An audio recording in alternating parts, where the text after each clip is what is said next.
প্রত্যেকটা হরিবাসরে দাঁড়িয়ে আমি প্রত্যেকটা মানুষকে বলি, আমি কাউকে বিন্দুমাত্র ইনসাল্ট থ্রেট করে সমাজে কিছু কোনো কথা বলার জন্য হরিবাসরে আমি দাঁড়াইনি। আমাকে এই যে রাশি রাশি টাকা দিয়ে নিয়ে আসা হয় কেন? আমি চাইবো সমাজটা সুন্দর হোক। আপনারা প্রকৃত সত্যটা খুঁজে দেখুন। আজকের ভালো করে ভেবে দেখবেন, সমাজটাকে ধ্বংস করেছে কারা জানেন? যারা জাত জাত করে নিজেকে একটা বড় আসনে বসিয়ে মানুষকে হেয় প্রতিপন্ন করেছে।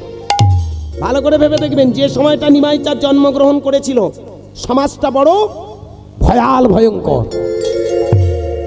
তোমার মন্দির তোমার আছে, তোমার মন্দির তোমার ঠাকুর ঘর তোমার দেবতা তোমার নৈবেদ্যাদি তোমার ফলমূল তোমার সব, অথচ তুমি ঢুকতে পারবে। তুমি যদি মন্দিরে না ঢুকলে, তুমি যদি দেবতার কাছে না গেলে, তুমি যদি সেই সম্বন্ধে তোমার আইডিয়া না আসলো, তাহলে তুমি এই লোক ধরে পুজো করার কোনো মানে আছে কি? প্রশ্ন। কথাটা ভাববেন। আজকের তথাকথিত এখানে যারা বসে আছেন বর্তমান দিনে প্রত্যেকটা মায়েরা ঠাকুর ঘরে ঢোকেন তো, নিজের পুজোটা নিজে করেন তো? এমন একটা দিন ছিল এই সিস্টেমটাই ছিল। আজকের আপনারা যে ঠাকুর ঘরে ঢুকে পুজো করতে পারেন, এটা কার অবদান? আমার নিমাই চাঁদের। নিমাইয়ের মতো মানুষ যদি না আসতো, তাহলে হয়তো এতদিন আপনারাও ঠাকুর ঘরে ঢুকতে পারতেন না। নিমাই দেখেছিল রাস্তা দিয়ে যাবে ব্রাহ্মণ, ওই রাস্তা দিয়ে কোনো ছোট জাত যেতে পারবে না। রাস্তা দিয়ে যদি কোনো ছোট জাত আসছে, ওই রাস্তা দিয়ে যদি ব্রাহ্মণ যায়, তার ছায়াটা যদি পড়ে, সেই ছায়াটা মারালে সঙ্গে সঙ্গে চলে যায় গঙ্গা স্নানে। নিমাই দেখলো এ কেমন ব্রাহ্মণ, যারা মানুষকে ভালোবাসে না, যাদের ছায়া মারালে গঙ্গায় স্নান করে, অথচ তাদের ঘরের দ্রব্যাদি নিজের ঘরে নিয়ে আসে। বলুন, যখন সে পুজো করতে যায় তার ঘরে শাক ডাল তরি তরকারি যা কিছু সব তো নিয়ে আসছে, তাহলে তাদের ঘরের জিনিসটা নিতে অসুবিধা নেই, ছায়াটা এত অশুদ্ধ কি করে হয়? আরো একটা নিমাইয়ের জীবনে বড় দুর্ঘটনা, যেদিন তার বিয়ে হয়েছে, বিয়ের দিন একটা বড় মজা ঘটেছিল জানেন? নিমাই দাঁড়িয়ে আছে, এমতো সময় যত ব্রাহ্মণরা সবাই দল বেঁধে এসে নিমাইয়ের দরজার সামনে হামলা, আন্দোলন জানালো। আন্দোলনটা কি? নিমাই কৃতাঞ্জলি পুটে গললগ্নিকৃত বাসে বললেন, কি আপনারা এত সকালবেলা কেন এলেন? হঠাৎ ওদেরই মধ্যে থেকে ন্যায়রত্ন বিদ্যারত্ন তর্করত্ন যত বড় বড় ব্রাহ্মণ ছিল, আস্তে আস্তে কি করলো জানেন? ওই ব্রাহ্মণ সন্তান অর্থাৎ আমার নিমাইয়ের দিকে হাতটা তুলে বলে উঠল, তুমি অন্যায় করেছো, তুমি অপরাধ করেছো। অন্যায়টা কোথায়? অপরাধটা কোথায়? ব্রাহ্মণের আগে চণ্ডালের নেমন্তন্ন। কথাটা ভালো করে ভাববেন, খুব গভীর কথা, দামি কথা।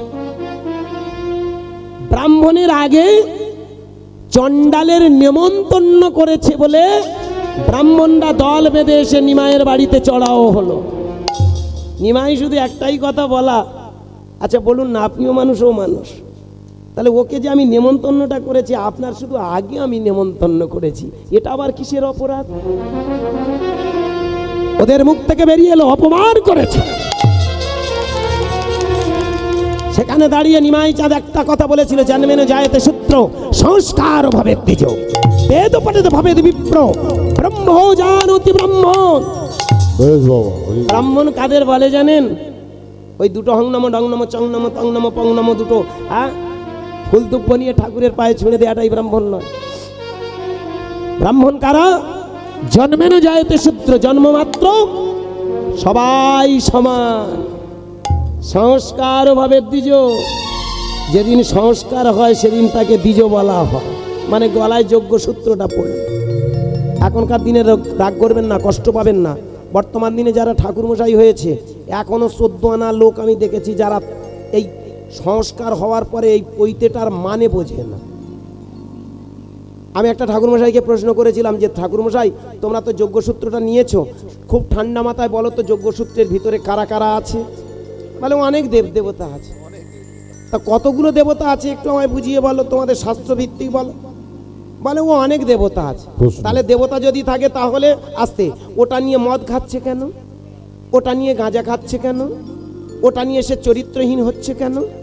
কত ব্রাহ্মণের কথা বলবো যারা সাধারণ ছোটখাটো ঘরের সঙ্গে লাইন করতে না, বলা ভুল হচ্ছে কি বলুন, সাধারণ তুমি যদি ছোট যাদব বলো, সেই সব মেয়েদের তো কই ছোট ভাবছো না, তাদের সঙ্গে মেলামেশা, তাদের সঙ্গে প্রেম প্রীতি ভালো। কে কদিন আগে সায়কবাবু, আমার শ্রদ্ধেয় ব্রাহ্মণ ঠাকুর, একটু গোমাংস খেয়ে বসেছে, এই নিয়ে ভাইরাল হয়ে গেল, বলুন না তাই না? দরজায় দরজায় প্রকাশ হয়ে গেল। হ্যাঁ, ব্রাহ্মণ ছেলেটা গিয়েছিল, কোন আক্কেলে হ্যাঁ রে তুই বিপ খাইয়ে দিলি।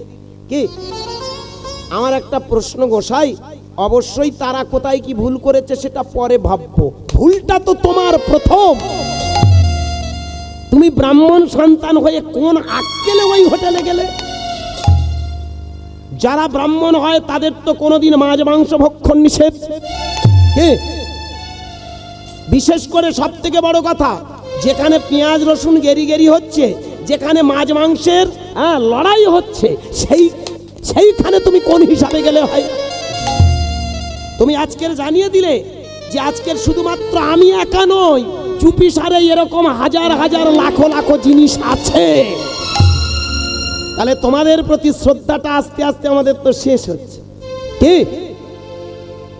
গলায় যজ্ঞসূত্র নিয়ে যারা সমাজটাকে কলঙ্কিত করে, ভালো করে ভেবে দেখবেন তারা কোনোদিন ব্রাহ্মণ নয়। একটা কথা মাথায় রাখবেন, বেদ পঠেদ ভবেদ বিপ্র, জন্মেন জায়তে শূদ্র সংস্কার ভবেদ দ্বিজ। আস্তে, আমি নিন্দা করছি না, ভালো করে ভেবে দেখবেন। গলায় যজ্ঞসূত্রটা কারা জানেন? মিলিয়ে নেবেন। ওঙ্কার প্রথম সূত্রে দ্বিতীয় অগ্নি প্রকৃতিকা, তৃতীয় তক্ষণ আগস্য, চতুর্থে চন্দ্রমা স্থিতং, পঞ্চমে পিতৃশস্য, ষষ্ঠে চৈব প্রজাপতি, সপ্তমে বাসপ্রক্তা, অষ্টে অষ্টাবসুচ, নবমে শঙ্কর প্রক্তা, নবসূত্র লক্ষণ। কোন ঠাকুর মশাই যদি থেকে থাকে আমার কথা মিলিয়ে নেবেন। 9টা সূত্রের মধ্যে ওঙ্কার প্রথম সূত্রে পৃথিবীর আদি সৃষ্টি স্থিতি প্রলয় ওম। ওঙ্কার প্রথম সূত্রে প্রথম সূত্রটাতে ব্রহ্মা বিষ্ণু মহেশ্বরের বাস। দ্বিতীয় অগ্নি প্রকীর্তিকা, তৃতীয় তক্ষনাগস্য, চতুর্থে চন্দ্রমা স্থিতং, পঞ্চমে পিতৃশস্য, ষষ্ঠে চৈব প্রজাপতি, সপ্তমে বাসপ্রক্তা, অষ্টে অষ্টাবসুচ, নবমে শঙ্কর প্রক্তা, নবসূত্র সুলক্ষণ। পৃথিবীর সব থেকে বড় বৈষ্ণব তোমার গলায়। তাহলে তোমার বৈষ্ণবতা কোথায়? তুমি যে ব্রাহ্মণ হয়েছে, তোমার বৈষ্ণবতা কোথায়? সব থেকে বড় কথায় কি? ব্রহ্ম জানতি ব্রহ্ম। ব্রাহ্মণ হতে গেলে তোমার প্রথম সোপান, আগে ব্রহ্ম জ্ঞান তোমার ভিতরে জাগাতে হবে। ব্রহ্ম জ্ঞানটা কি? প্রত্যেকটা জীবের মধ্যে যে ভগবান বিদ্যমান, প্রত্যেকটা জীবের মধ্যে যে ঈশ্বর বিদ্যমান, এই বোধ, এই বুঝ, এই জ্ঞান যার মধ্যে, সেই হয় প্রকৃত ব্রহ্ম। প্রত্যেকটা মানুষের মধ্যেই তো ভগবান বিদ্যমান।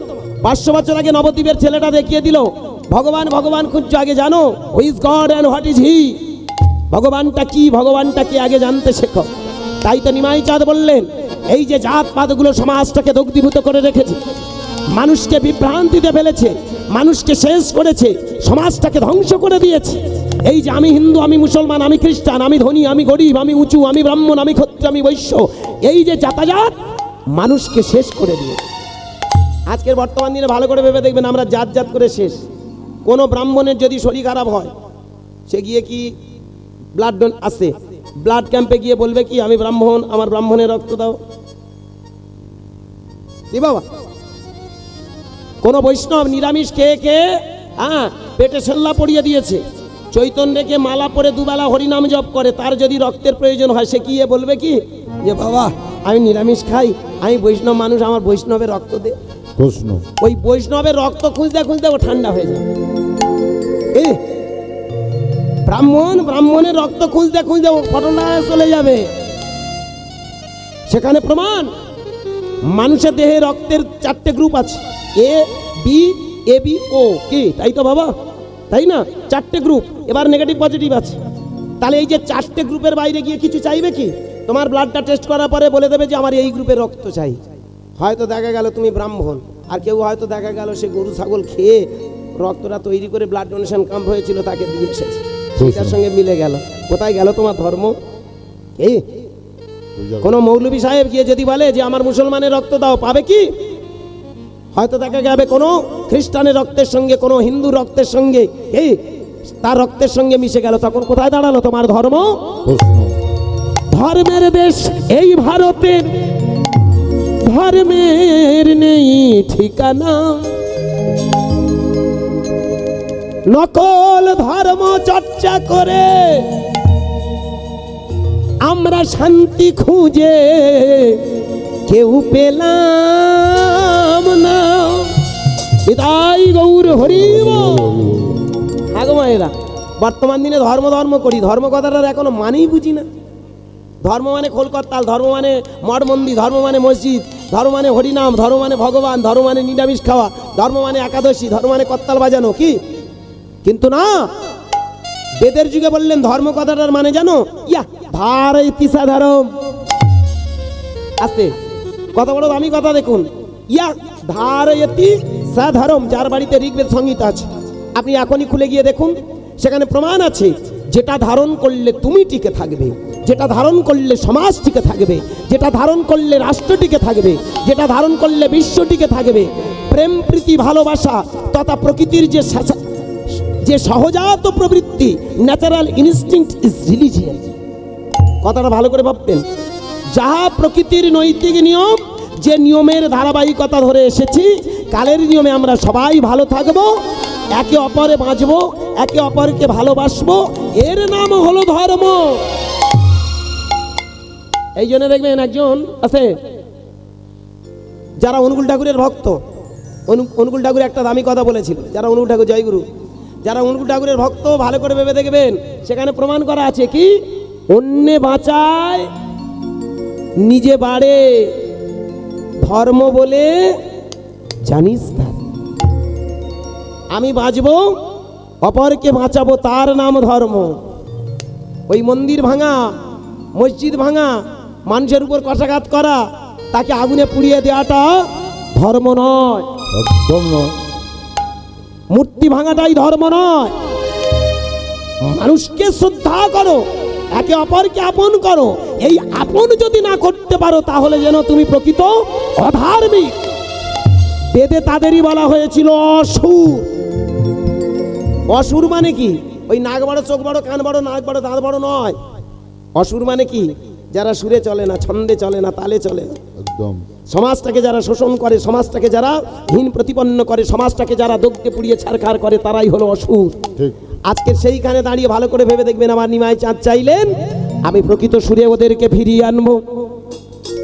তাই 500 বছর আগে নবদ্বীপের মাটিতে দাঁড়িয়ে আমার নিমাই চাঁদ বললেন, দুটো বাহু তুলে গাও হরিনাম। এই হরিনাম গাইতে গাইতে তোমার ভিতরে তৃতীয় নয়নটা জেগে উঠবে। ভালো করে ভেবে দেখবেন, আমাদের এই যে হিউম্যান বডি আছে, যারা বিশেষ করে আমার অনেক মায়েরা ভাবের জগতে গেছেন, ভেবে দেখবেন এই যে এখানে আমাদের দ্বিদল পদ্ম আছে, দ্বিদল পদ্ম আছে না, পায়খানার আড়াই অঙ্গুলি পর একটা চক্র আছে, যার নাম মূলাধার। যেখানে আমরা প্রস্রাব করি, এখানে একটা চক্র আছে যার নাম স্বাধিষ্ঠান। যেখানে নাভিকমল, এখানে একটা চক্র আছে যার নাম মণিপুর। যেখানে বক্ষস্থল, এখানে একটা চক্র আছে যার নাম অনাহত। যেখানে কণ্ঠস্থল, এখানে একটা চক্র আছে যার নাম বিশুদ্ধ। আর যেখানে দুই ভ্রুর মাঝখানে এখানে একটা চক্র আছে যার নাম আজ্ঞা চক্র। একটা কথা আমি প্রত্যেকটা হরিবাসরে আপনাদের চরণে নিবেদন করি, আছে এখানে আমার জ্ঞানীগুণী অনেক শিক্ষিত আমার বাবা মা আছেন, অনেক ধর্মের পথ যারা বিশেষ করে প্রকৃত সত্যকে জানার জন্য, প্রকৃত ধর্মকে চেনার জন্য যারা প্রতিদিন এই হিউম্যান বডিটাকে রিসার্চ করে। মিলিয়ে নেবেন, বেদের যুগে বলছে যিনি 6টা চক্র সম্বন্ধে জানেন না, সব থেকে বড় কথা, 6টা চক্রের ঊর্ধ্বে আর একটা চক্র আছে, কি বলুন তো, যার নাম সহস্রা। কে?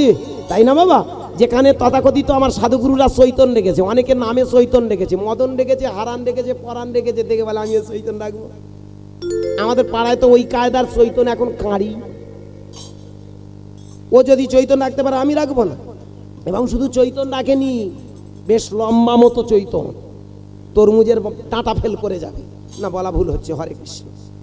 তুমি রেখেছো, দুঃখ নেই, তুমি লম্বা করছো তাতে কিছু নেই, কিন্তু তোমার ভেতরে যে লম্বা দেহের মধ্যে 6টা চক্রের উপরে 7ম চক্র আছে, সেটা সম্বন্ধে জানো। এই যে মূলাধার, স্বাধিষ্ঠান, মণিপুর, অনাহত, বিশুদ্ধ, আজ্ঞা, আর অবশেষে এইখানে আছে সহস্রা। চৈতন রাখার আগে এই সহস্রা সম্বন্ধে তোমার জ্ঞাত থাকতে হবে। যে দেশটার নাম হলো চৈতন্যের দেশ, পরে আমি ব্যাখ্যা করে রেখে যাব যদি সময় পাই, কারণ শরীর খুব খারাপ। আসতে অপরাধ দেবেন না, প্রতিদিন গান। আমার বাবা ঠাকুরকে আমি বলেছিলাম, লক্ষ্মীবাবুকে বলেছিলাম, বাবা পারলে আমাকে একটু সকাল সকাল দিও। ক্যামেরার সামনে বলতে দ্বিধা নেই, আমার একটা ছোট্ট অপারেশন আছে। অপারেশনটা অন্য কিছু নয়, আপনার আমার বাবা মা বলতে দ্বিধা নেই, হার্নিয়া অপারেশন। হার্নিয়া বোঝেন তো? হার্নিয়া হাইড্রোসিল নয়, কিন্তু হার্নিয়াটা আলাদা জিনিস। আমাদের এক সময় আমি খুব দামি ছেলে ছিলাম, পাড়ায় সকলে জানতো গুরুদাস পাড়ায় আছে মানে কোনো নারকেল গাছে নারকেল একটাও থাকবে না। ওকে ডাকলে একটা নারকেলের বিনিময়ে পুরো নারকেল গাছ ফাঁকা করে দেবে। আর আমার জ্বালায় বিশ্বাস করুন, তাল গাছে পাখিরাও ভয় পেত। আমি এরকম জিনিস ছিলাম। হ্যাঁ বাবা, এই বিশেষ করে শালিক পাখি, টিয়া পাখি যদি কোনো জায়গায় বাসা বেঁধেছে, আমার জ্বালায় কোনো পাখি পক্ষ থাকতো না, কারণ ওরা আমায় চিনে ফেলেছিল যে আমি কি জিনিস, কি ওষুধ। ছোটবেলার গল্প হচ্ছে। তা যাই হোক, সেটা তো ঈশ্বরের একটা কৃপা। অন্যায় না করলে কোনোদিন লাইনে আসে না। যারা দেখবেন যত বেশি চৈতন্য রেখেছে, ওরা প্রথম জীবনে খুব দুষ্টু ছিল। কি বলা খুব খারাপ হচ্ছে না? ভেবে দেখবেন, যে যত দুষ্টুমি করবে সে তত শিষ্ট হয়ে যাবে।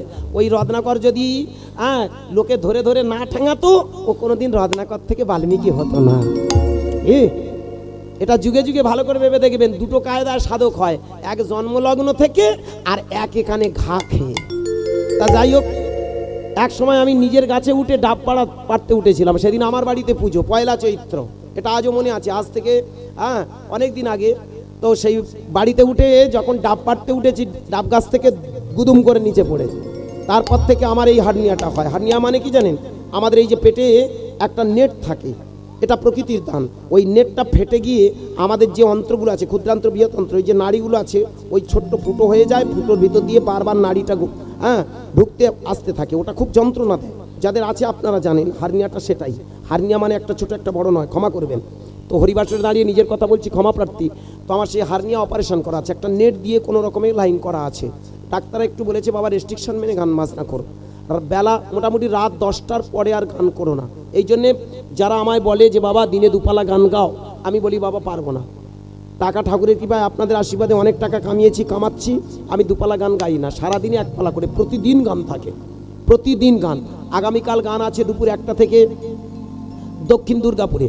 তো এইভাবে কন্টিনিউ। আমি বলে দিয়েছি, বাবা গান আমায় বেশি রাত্রে দিও না। যাই হোক, বাবা ঠাকুর আমাকে বলেছে, দেখো বাবা 8টার আগে দিতে পারবো না। আস্তে হরে কৃষ্ণ, রাধে রাধে।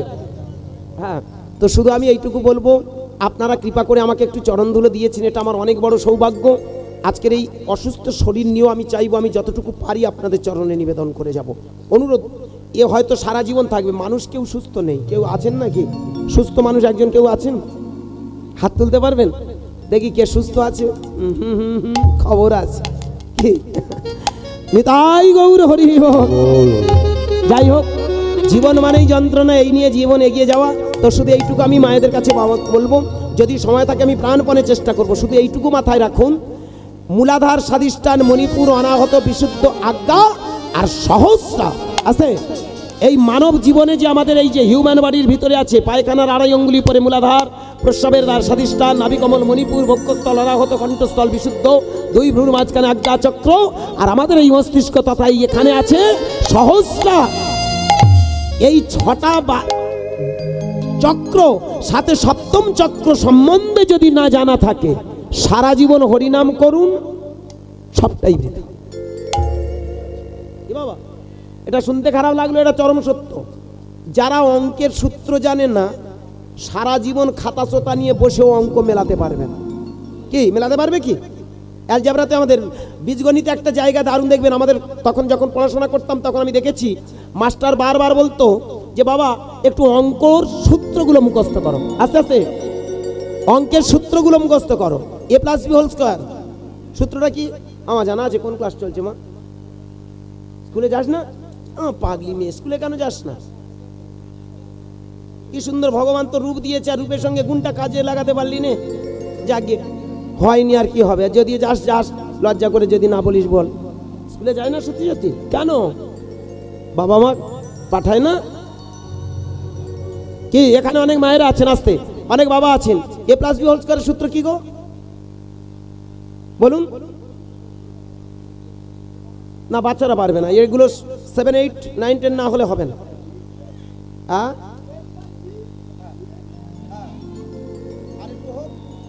কাছে গিয়েছিল মানে ওই যে হাড়ি ভাঙার কাছাকাছি গিয়েছিল, ভাঙা হয়নি, এই আর কি। বলুন আরেকবার, কাছাকাছি হয়েছে। A plus B whole square to A square plus 2ab plus B square, এই ঠিক তো? আমার মায়েরা এখানে যারা অঙ্ক করেন, কি বাবা বন্ধু, আমার আপনজন যারা, আমার এখানে যারা ইয়ং জেনারেশন, কি বাবা তাই না? Square plus 2ab plus B square, তাই তো? একটা আয়তক্ষেত্রে পরিসীমা মাপতে গেলে তার একটা সূত্র আছে, 2 ইন্টু দৈর্ঘ্য প্লাস প্রস্থ।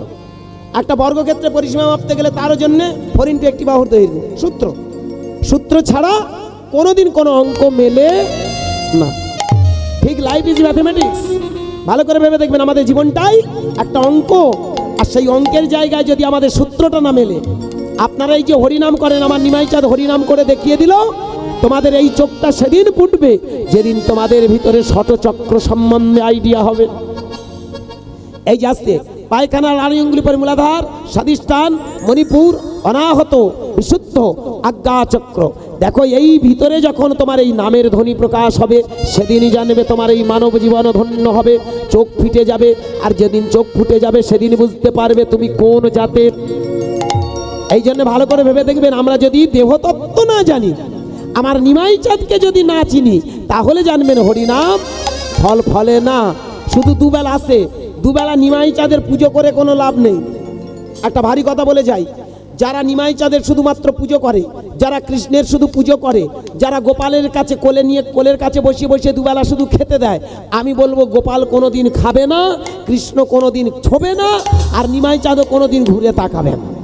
প্রশ্ন, যারা বলে যে নিমাই চাঁদকে খেতে না দিয়ে তোমার খাওয়াটা অন্যায়, আমি বলবো মায়েরা, তিনি তো বিশ্ব ব্রহ্মাণ্ডের সৃষ্টির কর্তা, তাহলে কোন খাবার তুমি কাকে দিচ্ছ?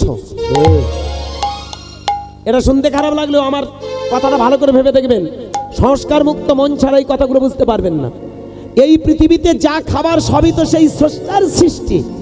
কোনোদিন কোনো মা নিজের স্তনদুগ্ধ পান করে কি? Note this point.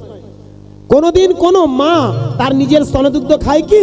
প্রশ্ন, বাচ্চাকে খাইয়ে আনন্দ পায়। বাচ্চা যখন সুখে থাকে তখন সে আনন্দ পায়, কি বলুন? ঠিক তেমন যাকে স্রষ্টা বলছি, যাকে ভগবান বলছি, তাকে আবার আমরা খাবার দেব। সে বিশ্ব ব্রহ্মাণ্ডটাকে গুছিয়ে সাজিয়ে রেখেছে, কি বাবা? অনেকে বলে না দিয়াটা চুরি করে খাওয়া হয়। আমি বলবো চুরি করে খাচ্ছ কই? সবই তো তার সৃষ্টি, কি তাই না? এটা আমাদের মাথায় ঢোকেনি। তাই পা দুটো জড়িয়ে ধরে অনুনয় বিনয় করে বলবো, আমার বাবা মায়েরা ভালো করে ভেবে দেখবেন, দেবতারা কোনোদিন ঘুরে তাকায় না। তুমি যেমন খাবার নিয়ে যাবে তেমন খাবার তোমার ভিড়িয়ে দেবে, কি দেবে না? তাহলে অনেকে বলতে পারেন, বাবা এই যে 7 রকম 8 রকম 10 রকম খাবার নিয়ে ঠাকুর ঘরে দেওয়া হচ্ছে, কি হচ্ছে? এই যে 7-8 রকম খাবার তৈরি করে ঠাকুর ঘরে দেওয়া হচ্ছে, কি হবে? ভালো করে ঠান্ডা মাথায় ভেবে দেখবেন, আপনি যদি ঘরে রান্না করে নিজেরা ভাগ করে খাবেন তো, কিন্তু কোনো দেবতার কাছে গেলে আপনি যখন বিভিন্ন খাবার নিয়ে সেখানে দেবেন, ওই দেবতা শিখিয়ে দেয়, ওই দেবতা তোমাকে এই নির্দেশ করছে, আমার কাছে নিয়ে এসেছো মানে আর তুমি তোমার ঘর সংসারটা শুধু দেখবেন। তোমার এই খাবারটা এই সমাজে প্রত্যেকটা মানুষকে তোমার সংসার মনে করো। এই সমাজের প্রত্যেকটা মানুষকে তোমার সংসারের সদস্য মনে করো এবং তাদের হাতে খাবার তুলে দাও, কি বাবা? আপনি মন্দিরে একটা পুজো দিলেন, একটা মালসা দিলেন, বলুন মালসাটা নিয়ে আপনি একা খাবেন কি? প্রশ্ন, রাস্তা দিয়ে যখন আসবে, এই বল্টু, এই একটু প্রসাদ, এই সামলি, এই একটু ধর রে, এই প্রসাদ রে, এই দেখ না একটু গোবিন্দ পুজো দিয়েছিলাম। ভালো করে ভাবুন, এই বৃহৎ মন তৈরি করার জন্য এই প্রসেসগুলো, কি বাবা? কোনোদিন কোনো মূর্তি সেবা করে না। তবে একটা কথা মাথায় রাখবেন, এইটুকু আপনাদের চরণে নিবেদন, মূর্তি পূজার থেকে ওই মূর্তির আদর্শটাকে পূজা করা জীবন সার্থক। তো চলুন একটা ছোট্ট লীলার, অনেকটা বেলা হয়ে গেল, ছোট্ট একটা লীলার ভিতর দিয়ে আজকের অনেক তথ্য আপনারা জেনে নেবেন। আমরা চাইবো আজকে এই লীলার ভিতর দিয়ে আমরা জেনে নেব আমরা যদি মন প্রাণ দিয়ে তাকে ডাকি তাহলে তিনি করুণা করেন, আর সেই মন প্রাণ দিয়ে যদি সমাজকে ভালোবাসা যায় তাহলে আমাদের জীবন সার্থক। অর্থাৎ আজকের আমার ছোট্ট একটা লীলা হবে, লীলার নাম রণক্ষেত্রে জগন্নাথ। ভালো করে ভেবে দেখবেন, লীলাটার প্রথমেই শুনলাম কি আছে, রণক্ষেত্রে জগন্নাথ। ভালো করে ভেবে দেখবেন ভক্তমণ্ডলী, বাবা মায়েরা, জগন্নাথ কথাটা কেন বলা হয়? আমার নাদ নয়, আপনার নাদ নয়, আমার ঠাকুর নয়, আপনার ঠাকুর নয়, বিশ্বের ঠাকুর, জগতের নাথ, তার নাম জগন্নাথ। চলুন লীলার ভিতর দিয়ে আস্তে আস্তে আমরা অনেক আস্বাদন করব। এবং শুধু তাই নয়, 500 বছর আগে নিমাই চাঁদ বললেন, যদি তোমরা অনর্গল হরিনাম করো তাহলে তোমাদের চোখ ফুটে যাবে। এই পৃথিবীতে কে যে জগন্নাথ সেটাই জানতে পারবে। দেখি একবার সবাই মিলে একটু হরিনাম হয়ে যাক। সবাই মিলে হাত তুলুন, হাতে তালি দিয়ে এমনি গাইতে থাকুন সবাই। হরে কৃষ্ণ কৃষ্ণ কৃষ্ণ হরে হরে, হরে রাম রাম রাম হরে হরে। নিতাই গৌর হরি হরি। কৃষ্ণ কৃষ্ণ কৃষ্ণ হরে হরে, হরে রাম রাম রাম হরে হরে। হরে কৃষ্ণ কৃষ্ণ কৃষ্ণ হরে হরে, হরে রাম রাম রাম হরে হরে। নিতাই গৌর হরি হরি। কৃষ্ণ কৃষ্ণ কৃষ্ণ হরে নিতাই গৌর হরি হরি। হরে রাম রাম রাম হরে হরে। হরে কৃষ্ণ কৃষ্ণ কৃষ্ণ হরে হরে, হরে রাম রাম রাম হরে হরে।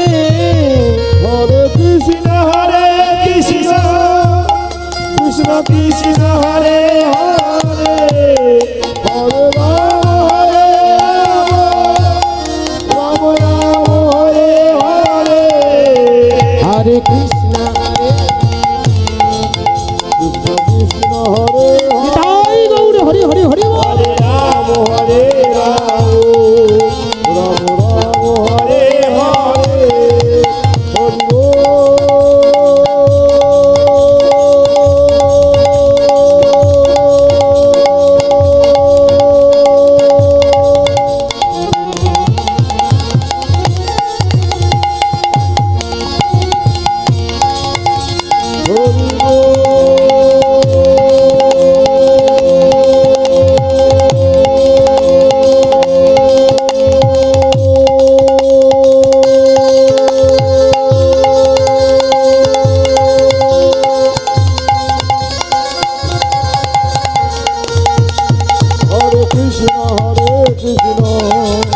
কৃষ্ণ কৃষ্ণ গৌর হরি হরি হরি। হরে রাম রাম রাম হরে হরে। হরে কৃষ্ণ কৃষ্ণ কৃষ্ণ হরে হরে। হরে রাম রাম রাম হরে হরে। হরে কৃষ্ণ। আমি অনুরোধ করবো আপনারা একটু লীলাটা মন দিয়ে শুনবেন। 500 বছর আগে নিমাই চাঁদ আমার 3টে কাজের জন্য এলেন, ধর্ম রক্ষা, অধর্ম দূরীভূত, আর ভক্তের অবমাননা থেকে সাধুকে রক্ষা করা। 3টে তিথির সমন্বয়ে এলেন, ফাল্গুন মাস, পূর্ব ফল্গুনী, ফল্গুনী নক্ষত্র। 3টে ঋণ শোধ করার জন্য এলেন, কৈছানো তুয়া প্রেমা, কৈছানো মধুরিমা, কৈছানো প্রেমা তুয়া ভোগ। এ তিন বাঞ্ছিত ধন ব্রজে না হইল পূরণ, ভাবিয়া না পাইল। আর 3টে চোখ তৈরি করে দেওয়ার জন্য। এ বাবা, আমাদের মানুষের যে এই বাম চোখ, ডান চোখ, আর এখানে যে জ্ঞান চোখ আছে, আমাদের এই 3টে চোখকে প্রকৃত প্রস্ফুটিত করে এই মানব জীবনটাকে ধন্য করার জন্য এখানে দিয়ে গেলেন হরি নাম। তো আজকে সেই হরি নাম আমাদের মানব জীবনের একটা সবথেকে বড় অমূল্য সম্পদ। তো আমরা গাইব এবং গাওয়ার সাথে সাথে আজকের আমরা জেনে নেব এই নামের মহিমা কতটুকু, নামের মাধ্যম দিয়ে কি হয়। তো চলুন আমরা আজকের যে লীলাটা শুনবো, আস্তে, এই লীলাটা জগন্নাথ সারাবলি যার বাড়িতে আছে, জগন্নাথ লীলা সারাবলি যার বাড়িতে আছে, এই লীলাটা আপনারা খুঁজে পাবেন। তো চলুন আজকে লীলাটার দিকে আমরা একটু এগিয়ে যাব। পুরীর রাজা প্রতাপরুদ্র, উনি ছিলেন প্রভু জগন্নাথের ভক্ত। এখানে আমার মায়েরা যারা বসে আছেন ভালো করে ভেবে দেখবেন, সকালবেলা স্নান করে প্রত্যেকটা মা ঠাকুর ঘরে বসে বসে নাম কীর্তন করেন। অনেকে সময় পান করেন, অনেকে দেখেছি পুজোটা দেওয়ার পরে চলতে ফিরতে হাঁটতে চলতে নাম করেন। কি করেন তো? হ্যাঁ, তো রাজার দিকে তাকিয়ে দেখুন রাজা কেমন ছিলেন। ওই পুরীর রাজা প্রতাপরুদ্র ছিলেন আমার জগন্নাথের পরম ভক্ত। প্রতিদিন সকাল হলে উনি চলে যেতেন ওই শয্যা ত্যাগ করে গঙ্গা স্নানে।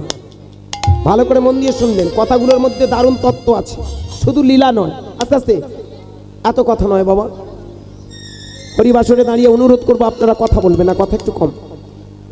ওই যে জগন্নাথ সকালবেলা উঠে জগন্নাথের নাম স্মরণ করে উনি চলে যেতেন কোথায়? গঙ্গা স্নানে। আপনাদের চরণে একটাই নিবেদন, আপনারা পারলে প্রতিদিন সকালবেলা একটু স্নান করবেন। এখানে অনেক মায়েরা বাবারা আছেন যারা সকালে স্নান করে, প্রভাতে একেবারে ব্রাহ্ম মুহূর্তে। এই স্নানেরও একটা বড় গুণ আছে, তবে বর্তমানে শরীরের যা পরিস্থিতি তাতে অনেকে দেখবেন স্নান করতে চায় কি মা, কিন্তু দেখবেন ভোরে স্নান করার একটা মজা কি জানি না আপনারা স্নান করলে পুণ্য কতটুকু হবে। আমাদের শরীরের কিন্তু অনেক মঙ্গল হয়। মঙ্গলটা কিরকম? আপনি রাত্রে ধরুন ঘুমালেন, যখনই ঘুমানো হয় আমাদের শরীরের আস্তে আস্তে কিছু ক্লেদ বেরিয়ে আসে। বিশেষ করে এই গরমকাল আসছে মানে ভালো করে ভেবে দেখবেন, আস্তে আস্তে লক্ষ্য করে দেখবেন আমাদের যে ঘামগুলো হয় সেই ঘামগুলো কিন্তু গায়ের মধ্যে আস্তে আস্তে শুকিয়ে যায়, বা গায়ের মধ্যে সেগুলো আস্তে আস্তে লোমকূপের আশেপাশে থেকে যায়। এইবার আপনি ঘুম থেকে ওঠার পর যদি আপনি স্নান করতে যান, স্নান করার পরে যখনই ধৌত করে দেবেন, আপনার ওই লোমকূপগুলো থেকে ওই যে আমাদের যে রেচন পদার্থ ঘামগুলো তথা আমাদের দেহের যেগুলো জার্ম জীবাণুগুলো আস্তে আস্তে ধুয়ে মুছে সাফ হয়। তাহলে আমাদের হিউম্যান বডিটা সুস্থ থাকে। এটা গেল একটা দিক। আরো সাইন্টিফিক ব্যাখ্যা কি ভালো করে ভেবে দেখবেন, মানুষ যখন ঘুমায় তখন কিন্তু তার ব্রেনটা ঘুমায়। এইখানে আমাদের একটা হাড় আছে যেটাকে বলা হয় স্পাইনাল কর্ড, মেরুদণ্ড। আমাদের এইখানে একটা স্পাইনাল কর্ড আছে, একেবারে সাইন্টিফিক ব্যাখ্যা। মানুষ যখন ঘুমায় ওই স্পাইনাল কর্ডটা কিন্তু তখন জেগে থাকে। এই যে আমরা রাতে স্বপ্ন দেখি, স্বপ্নগুলো দেখি কেন? এইখানে তখন আমাদের ওই স্পাইনাল কর্ডটা জেগে থাকে, এবং জেগে থাকে বলে তাই কিন্তু সেই স্বপ্ন দেখে। ব্রেন কিন্তু ঘুমায়। এই যে আমরা যদি 2 ঘন্টা 5 ঘন্টা 6 ঘন্টা 8 ঘন্টা যারা ঘুমান, এই ঘুমানোর সাথে সাথে আমাদের মস্তিষ্কটা ঘুমায়। এইবার ঘুম থেকে উঠলো, ততক্ষণে মস্তিষ্কটা ঠান্ডা। আবার যদি ঠান্ডা জলে স্নান করা, তাহলে মজাটা কোথায়? মস্তিষ্কটা আরো বেশি ঠান্ডা হবে। এবার আপনি যত কাজে মনোনিবেশ করবেন, যে কাজে মনোনিবেশ করবেন, আপনার ব্রেনটা কিন্তু সঠিকভাবে সেই পথে যাবে। তাহলে এটা দিয়ে তৎকালীন দিনের বিজ্ঞানীরা, যাদেরকে আমরা মুনি বলছি, ঋষি বলছি, সত্যদ্রষ্টা বলছি, তারা দেখেছে যে মানুষ যদি সকালবেলা গিয়ে স্নানটা করে তাহলে দেহের যেমন জার্মগুলো ধুয়ে মুছে সাফ হয়, ব্রেনটা তত সাফ থাকে। আর ওই ব্রেনটা নিয়ে যদি আমরা আস্তে আস্তে কোনো ভালো কর্মের দিকে এগিয়ে যাই তাহলে আমাদের কর্মটা সাকসেস হয়।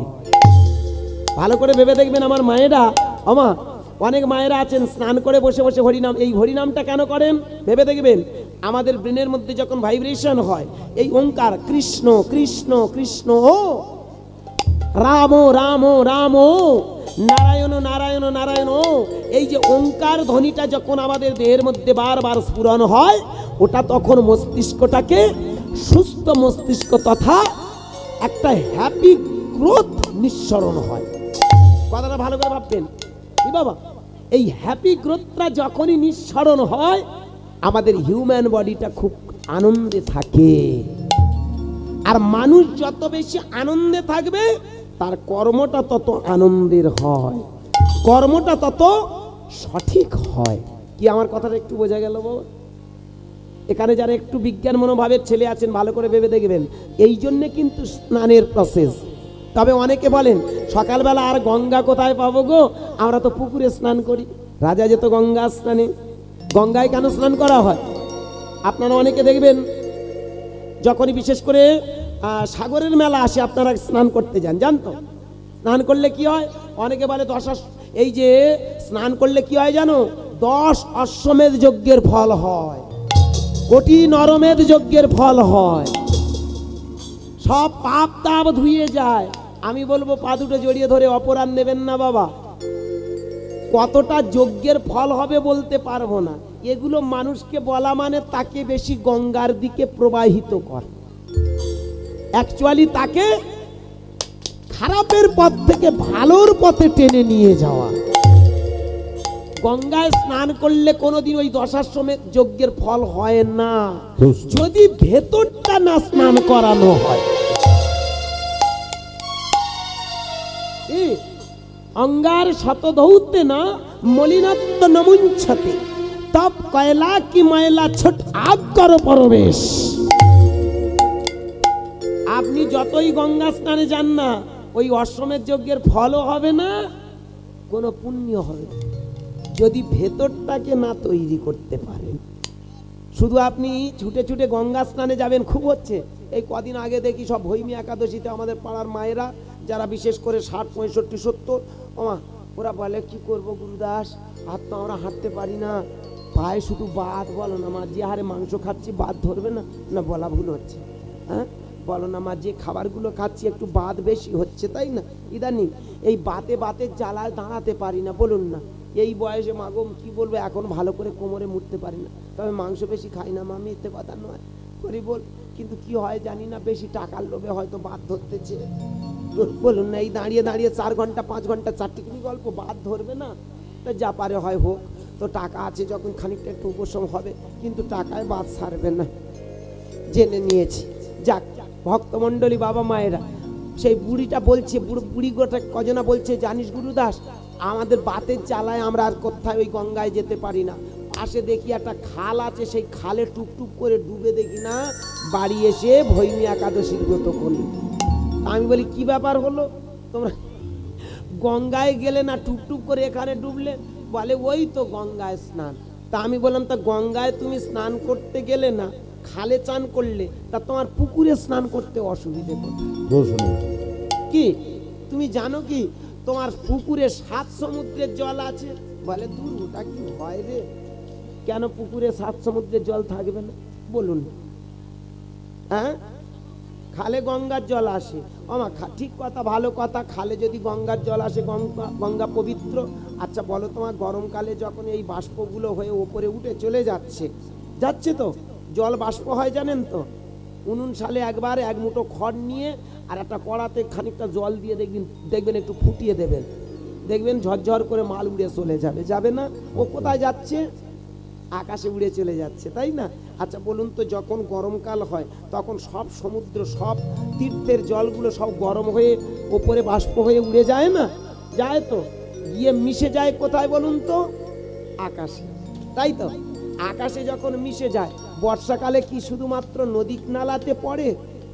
আপনার পুকুরে পড়ে না? পড়ে তো। তাহলে পুকুরের জলটা কি করে 7 সমুদ্রের জল হয় না? প্রশ্ন আমরা মনে মনে হওয়াতে পারিনি গো, কি বলুন? আমরা কোনো কালে মনে মনে হওয়াতে পারিনি। আমাদের একটা ব্যায়াম আছে, কি জানেন? পুকুরের জল পুকুরের জল, গঙ্গার জল গঙ্গার জল। কি এইভাবে বোঝানো হয়?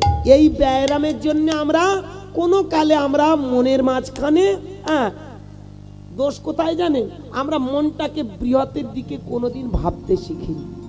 আমাদের পাড়ায় একদিন জানেন, এই ভৈমী একাদশীর কথা বলি, তার ঠিক 2 দিন পরে দেখি চিড়ে নিয়ে ঝগড়া বেঁধে গেছে। চিড়ে নিয়ে, মানে ব্যাপারটা কি জানেন? আমাদের বাড়ির কাছে একটা দোকান আছে। এখন বুড়ি কি করেছে, সে সকালবেলা একটু চিড়ের প্রসাদ ঠাকুর ঘরে দেয়, জানো? ঠাকুর ঘরে দেয়। সেদিন চিড়ের প্রসাদ আর দেয়নি।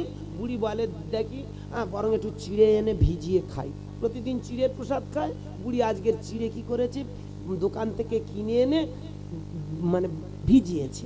ওমা ভিজিয়ে যেই মুখে দিয়ে দেখে তিতো। কারণ দোকানদার যারা সবসময় চাইবে কম পয়সা একটু কি ভালো তেতো মতো মাল এনে বিক্রি করে দুটো পয়সা আসবে না, বলা ভুল হচ্ছে। দোকানদার থাকলে আমার উপর কষ্ট পাবেন না, কি বলুন? হ্যাঁ বলুন না। এখন তিতো চিড়ে, ওমা ওই তিতো চিড়ে নিয়ে মাগো ওই বুড়ি ছুটেছে দোকানে গিয়ে সেই চিড়ে মুখের ধারে ঠেলে দিয়ে বলে, তুই কোন আক্কেলে এই চিড়ে আমার দিছিস? হ্যাঁ, এই মানুষ খায়। ভাগ্যিস আমার গোবিন্দের সেবা দিইনি, আমার গোবিন্দের কি আক্কেল হতো? হ্যাঁ, চিন্তার বিষয়। গোবিন্দ তেতো হয়ে যেত কি?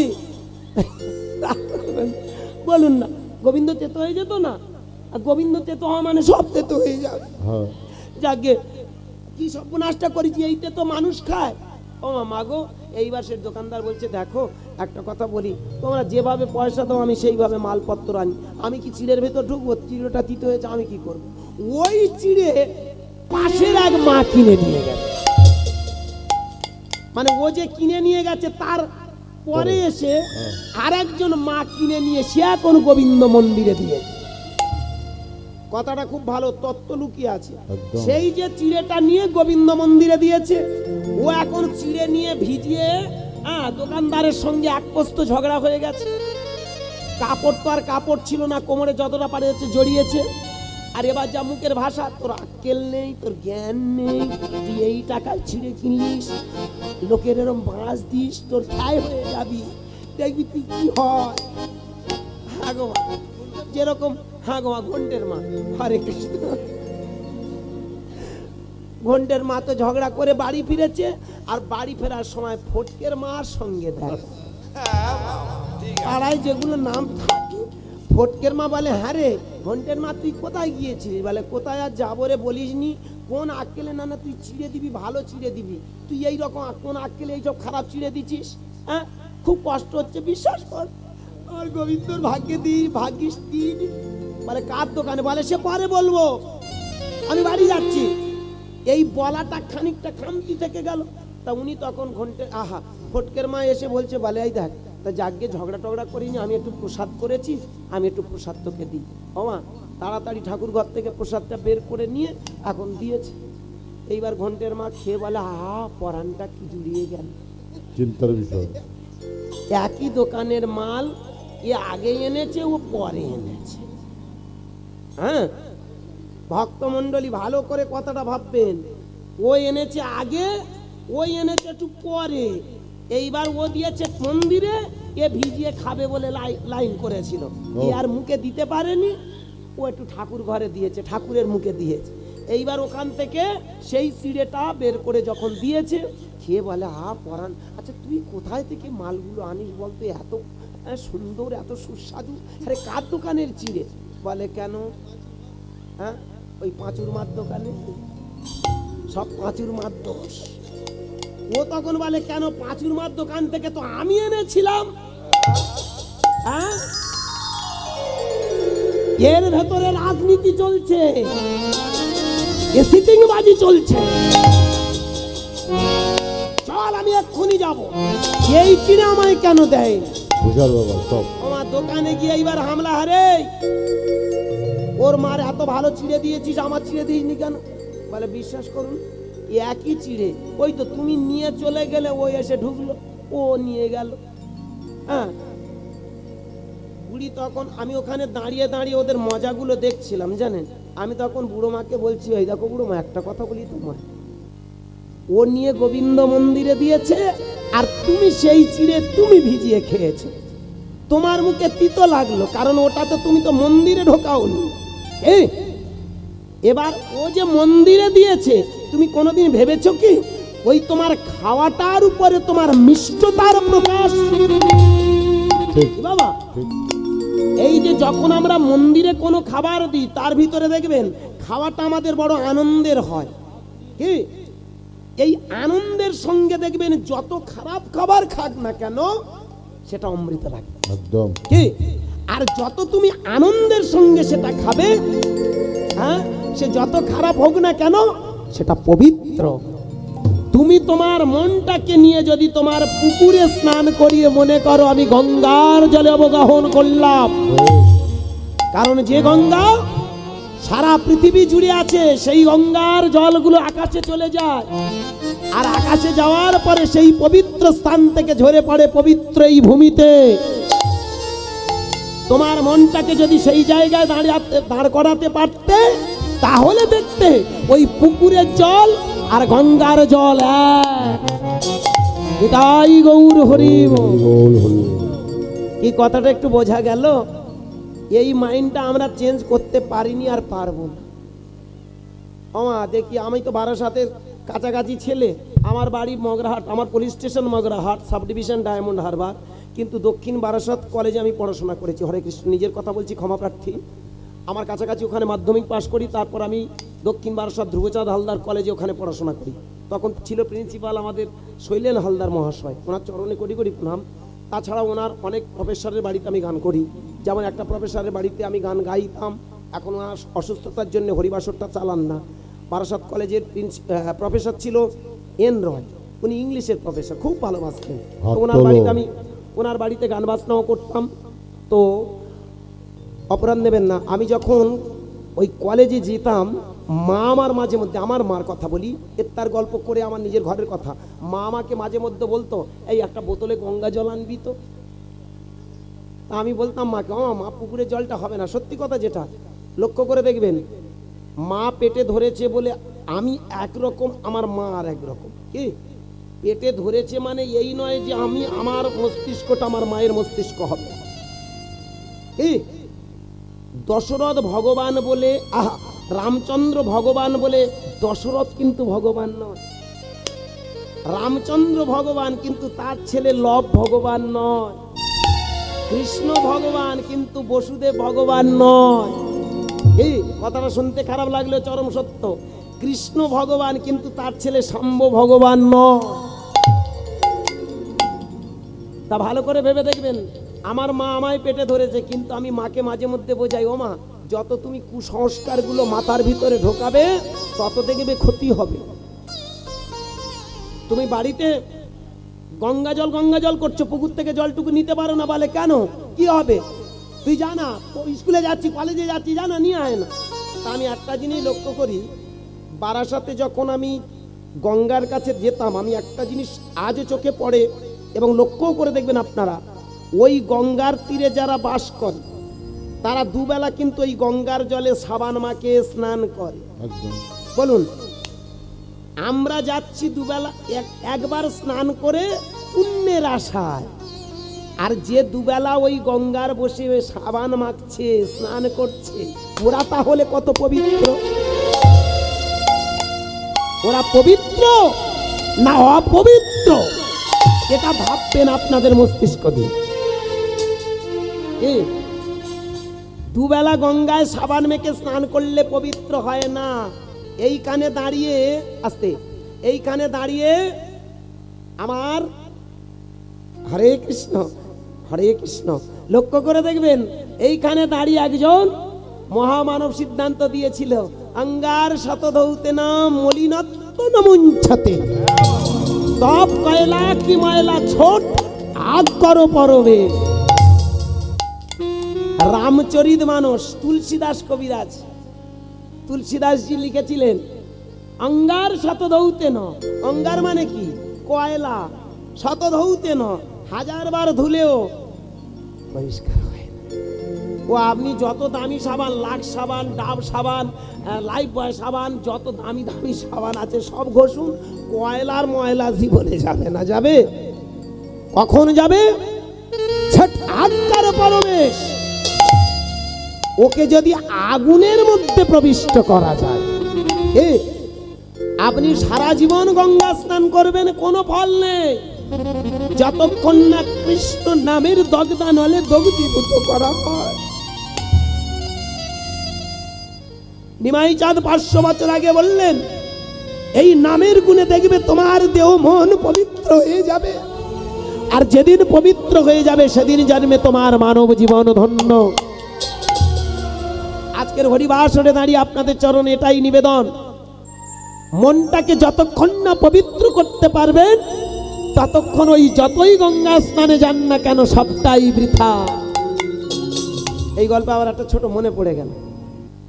এক ভক্ত গিয়ে স্নান করতে গেছে, জানেন, আস্তে আস্তে গল্পগুলো শুনুন, গল্পের ভিতরে গভীর গভীর তথ্য। এক ভক্ত গিয়ে গঙ্গায় স্নান করেছে, স্নান করে গঙ্গার দিকে তাকিয়ে বলছে, কি গো মা, তোমার বক্ষে আমি তো স্নান করলাম, তাহলে আমার এই পাপগুলো ধুয়ে মুছে সব তোমার কাছে গেল তো? তুমি আমার পাপটা নিলে তো? মা গঙ্গা হাসতে হাসতে বললেন, হ্যাঁ, যেহেতু তুই আমার কাছে সব সারেন্ডার করেছিস, আমি তোর পাপগুলো নিয়ে নিয়েছি। সেই ভক্ত জিজ্ঞাসা করছে, তাহলে তুমি যদি গঙ্গা হয়ে সব পাপগুলো নিয়ে নিলে, তাহলে বলো না মা, এই পাপগুলো তুমি কি করবে? মা গঙ্গা হাসতে হাসতে বললে, জানিস আমার উপরে একজন আছে, আমি তার কাছে পাঠিয়ে দেব। সে কে? সে সাগর। আমি যেখান থেকে সৃষ্টি সেই সাগরে পাঠিয়ে দেব। সাগরে আমি পাঠিয়েও দিয়েছি। বলে, হ্যাঁ তাই নাকি? তাহলে তুমি যদি সাগরে পাঠাও, দেখি একবার তার কাছে যাই। এইবার ভক্ত গিয়ে সাগরের কাছে প্রশ্ন করছে, হ্যাঁ গো মা গঙ্গার আমি যে স্নান করেছিলাম পাপটা তোমার কাছে পাঠিয়ে দিয়েছি? বলে, হ্যাঁ। আচ্ছা, তুমি যে এই পাপটা নিয়েছো তুমি কি করবে? বলে, কেন? আমার উপরে একজন আছে, আমি তার কাছে পাঠিয়ে দেবো। বলে, তুমি সেটা কার কাছে পাঠাবে? বলে, সে আমি এতক্ষণে পাঠিয়ে দিয়েছি। সে কে জানো? মেঘ। হ্যাঁ, তাহলে আমি মেঘের কাছে যাব। আস্তে আস্তে কি করলো জানেন? সেই ভক্ত এবার মেঘের কাছে গিয়েছে। মেঘের কাছে গেছে গো, মেঘের কাছে গিয়ে বলছে, কি গো, আমি তো গঙ্গায় পাপটা ধুয়েছিলাম, গঙ্গা দিয়েছিল সাগরে, সাগর দিয়েছে তোমার কাছে, তুমি পেয়েছো কি? হাসতে হাসতে মেঘ বললো, হ্যাঁ পাবো না মানে নিশ্চয়ই, ট্রান্সফার করে যেভাবে দিয়েছে আমি তো পেয়ে গেছি। কি? তাহলে পাপগুলো আমার কাছে আছে। হ্যাঁ গো, পাপটা নিয়ে তুমি কি করবে? বলে, যখন বর্ষাকাল আসবে আমি ঝরে তোমার মাথায় পড়বো। নিতাই গৌর হরি বল। হরি বল, হরি বল। কথাটা কি? আর আমরা যতই গঙ্গা স্নানে যাই না কেন, কর্মের ফল আমাদের কাছে ফিরে আসে। এই জন্যে মন পবিত্র না করতে পারলে সারা জীবন যতই তুমি গঙ্গা স্নানে যাও, যতই তুমি যা কিছু করো না কেন, সবটাই বৃথা হয়ে যায়। এই জন্য প্রথমে কি যাই, আমাদের মনটাকে পবিত্র করতে হয়। নিমাই চাঁদ তাই বললেন, বসে বসে গাও হরি নাম। তোমরা গাহো গাহো কৃষ্ণ নাম, মধুর নাম, হরি নাম। তোমরা গাহো গাহো কৃষ্ণ নাম, মধুর নাম, হরি নাম। গাহো গাহো কৃষ্ণ নাম, মধুর নাম, হরি নাম। গাহো গাহো কৃষ্ণ নাম, মধুর নাম, হরি নাম। পথ চলিতে আর বলিতে, আর পথ চলিতে আর বলিছে, পথ চলিতে আর বলিতে, কত চলিছে আর বলিছে। গাহো গাহো কৃষ্ণ নাম, মধুর নাম, হরি নাম। গাহো গাহো কৃষ্ণ নাম, হরি নাম, হরি নাম। বিশ্বাসে বিশ্বাসে সংকটে দুর্গমে, বিশ্বাসে বিশ্বাসে সংকটে দুর্লভে, বিশ্বাসে বিশ্বাসে সংকটে দুর্গমে, বিশ্বাসে বিশ্বাসে সংকটে দুর্লভে। গাহো গাহো কৃষ্ণ নাম, হরি বল, মধুর নাম, হরি বল। হরি নাম। গাহো গাহো কৃষ্ণ নাম,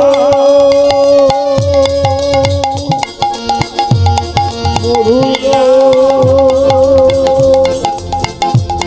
মধুর নাম পথ চলিতে আর বলিতে হৃদয় গৌর হরি হরি চলিছে আর বলিছে কত চলিছে আর বলিছে কত চলিছে আর বলিছে কত চলিছে আর বলিছে জয় জয় চৈতন্য মহাপ্রভু জিউ কি জয়। ভগবান শ্রীকৃষ্ণ কি জয়। রাধা রানী কি জয়। শ্যাম সুন্দর কি জয়। মদন মোহন কি জয়। গিরিধারী লাল কি জয়। ভক্তবৃন্দ কি জয়। আপন আপন গুরু কি জয় মানে কি হয়েছে ওটা না না ওদিকে তাকাবেন না আমার দিকে তাকাবেন এটা এখানকার গল্প নয় তো সেই পুরীধামের গল্প হচ্ছে কয়েকজন ভক্ত মিলে ওখানে মিটিং করে বলছে এমন রাজা দেখা যায় আপনারা ওদিকে তাকাচ্ছেন হরে কৃষ্ণ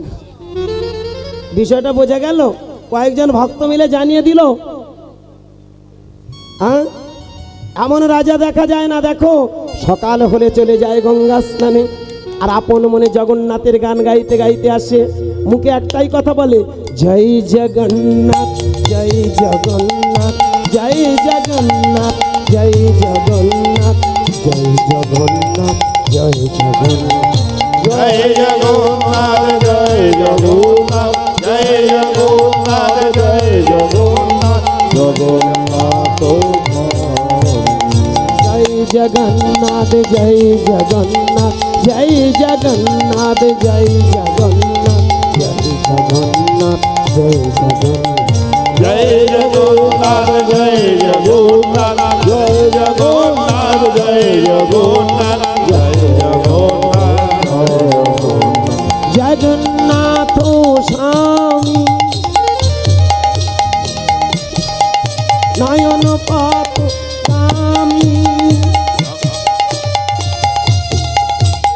ভব তুমে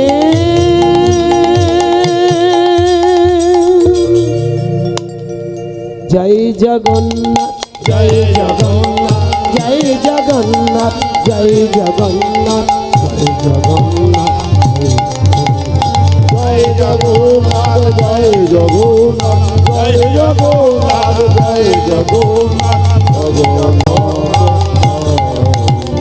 জগন্নাথ স্বামী নয়ন পাথ গামী ভব তুমে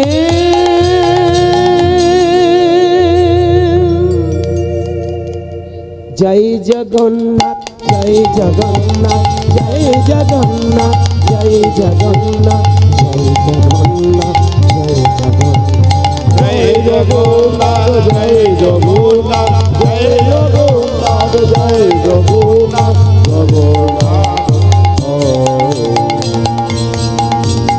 জয় জয় জগন্নাথ দেব কি জয় জয় জগন্নাথ দেব কি জয় জয় জগন্নাথ দেব কি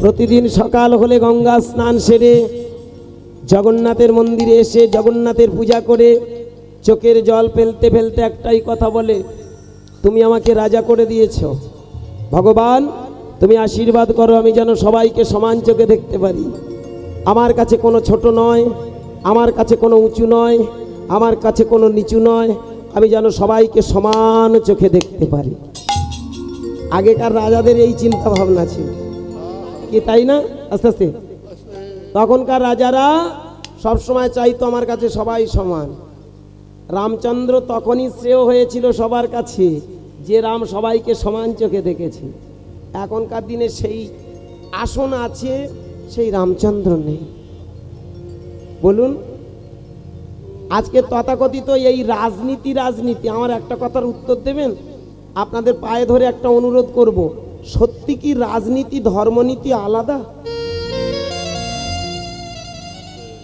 আপনারা তো শিক্ষিত মহল আছে আপনারা তো শিক্ষিত সমাজ বর্তমান দিনে দেখবেন আগেকার দিনে একটা মায়ের গর্ভে যে সন্তানগুলো জন্ম নিত অভাবের তাড়নায় দুটো ছেলে লেখাপড়া শিখতো না যদি চারটে ছেলে থাকতো হয়তো একটা ছেলে একটু খানিকটা এগিয়ে গেল বাকিগুলো সব কি মা আমার মায়ের কথা বলি, আমার মা বিয়ে পাস। ক্ষমা করবেন, ছোট করছি না, বিয়ে মানে বিয়ে পাস, হাত তোলো। বাবা 2 পাস। হ্যাঁ গো মা, এখন যে বেকার ভাতাটা পায় না, বেকার ভাতা বলা ভুল হবে, ক্ষমা করবেন, বার্ধক্য ভাতা পায়। মায়ের বয়স এখন 80, এবছরে 80-তে পা দিল। হ্যাঁ, 80-তে পা দিয়েছে।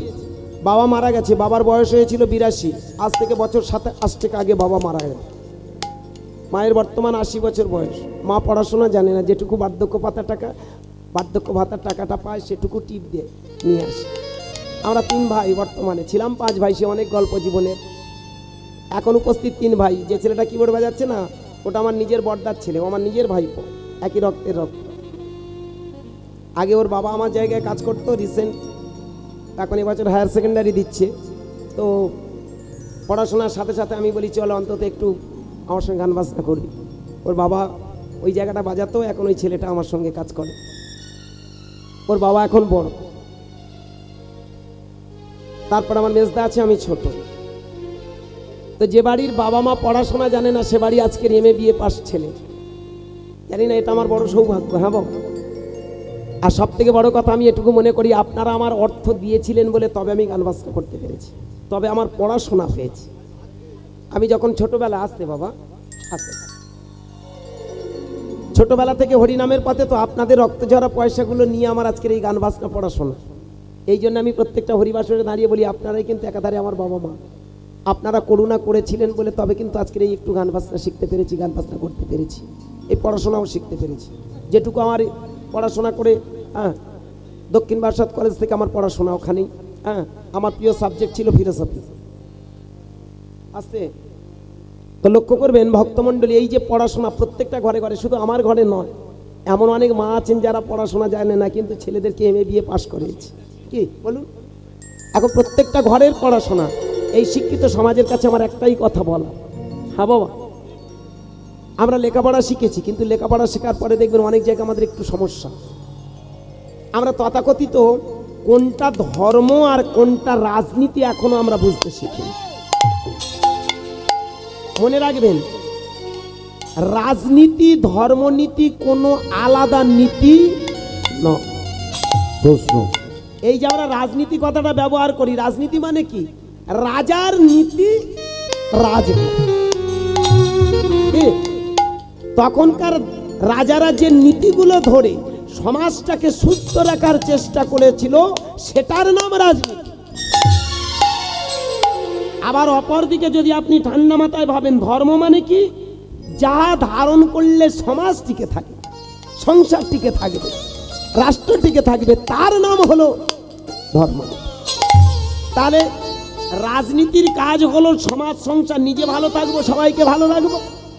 ধর্মনীতি হলো ঠিক তেমন, নিজে ভালো থাকবো, অপরকে ভালো রাখবো। কি বাবা, ভালো করে ভাববেন। এতদিন আপনারা আলাদা আলাদা ভাবেন, ছোট করে খুব ঠান্ডা মাথায় যদি বিচার করা যায়, তবে রাজনীতি আর ধর্মনীতি আলাদা নয়।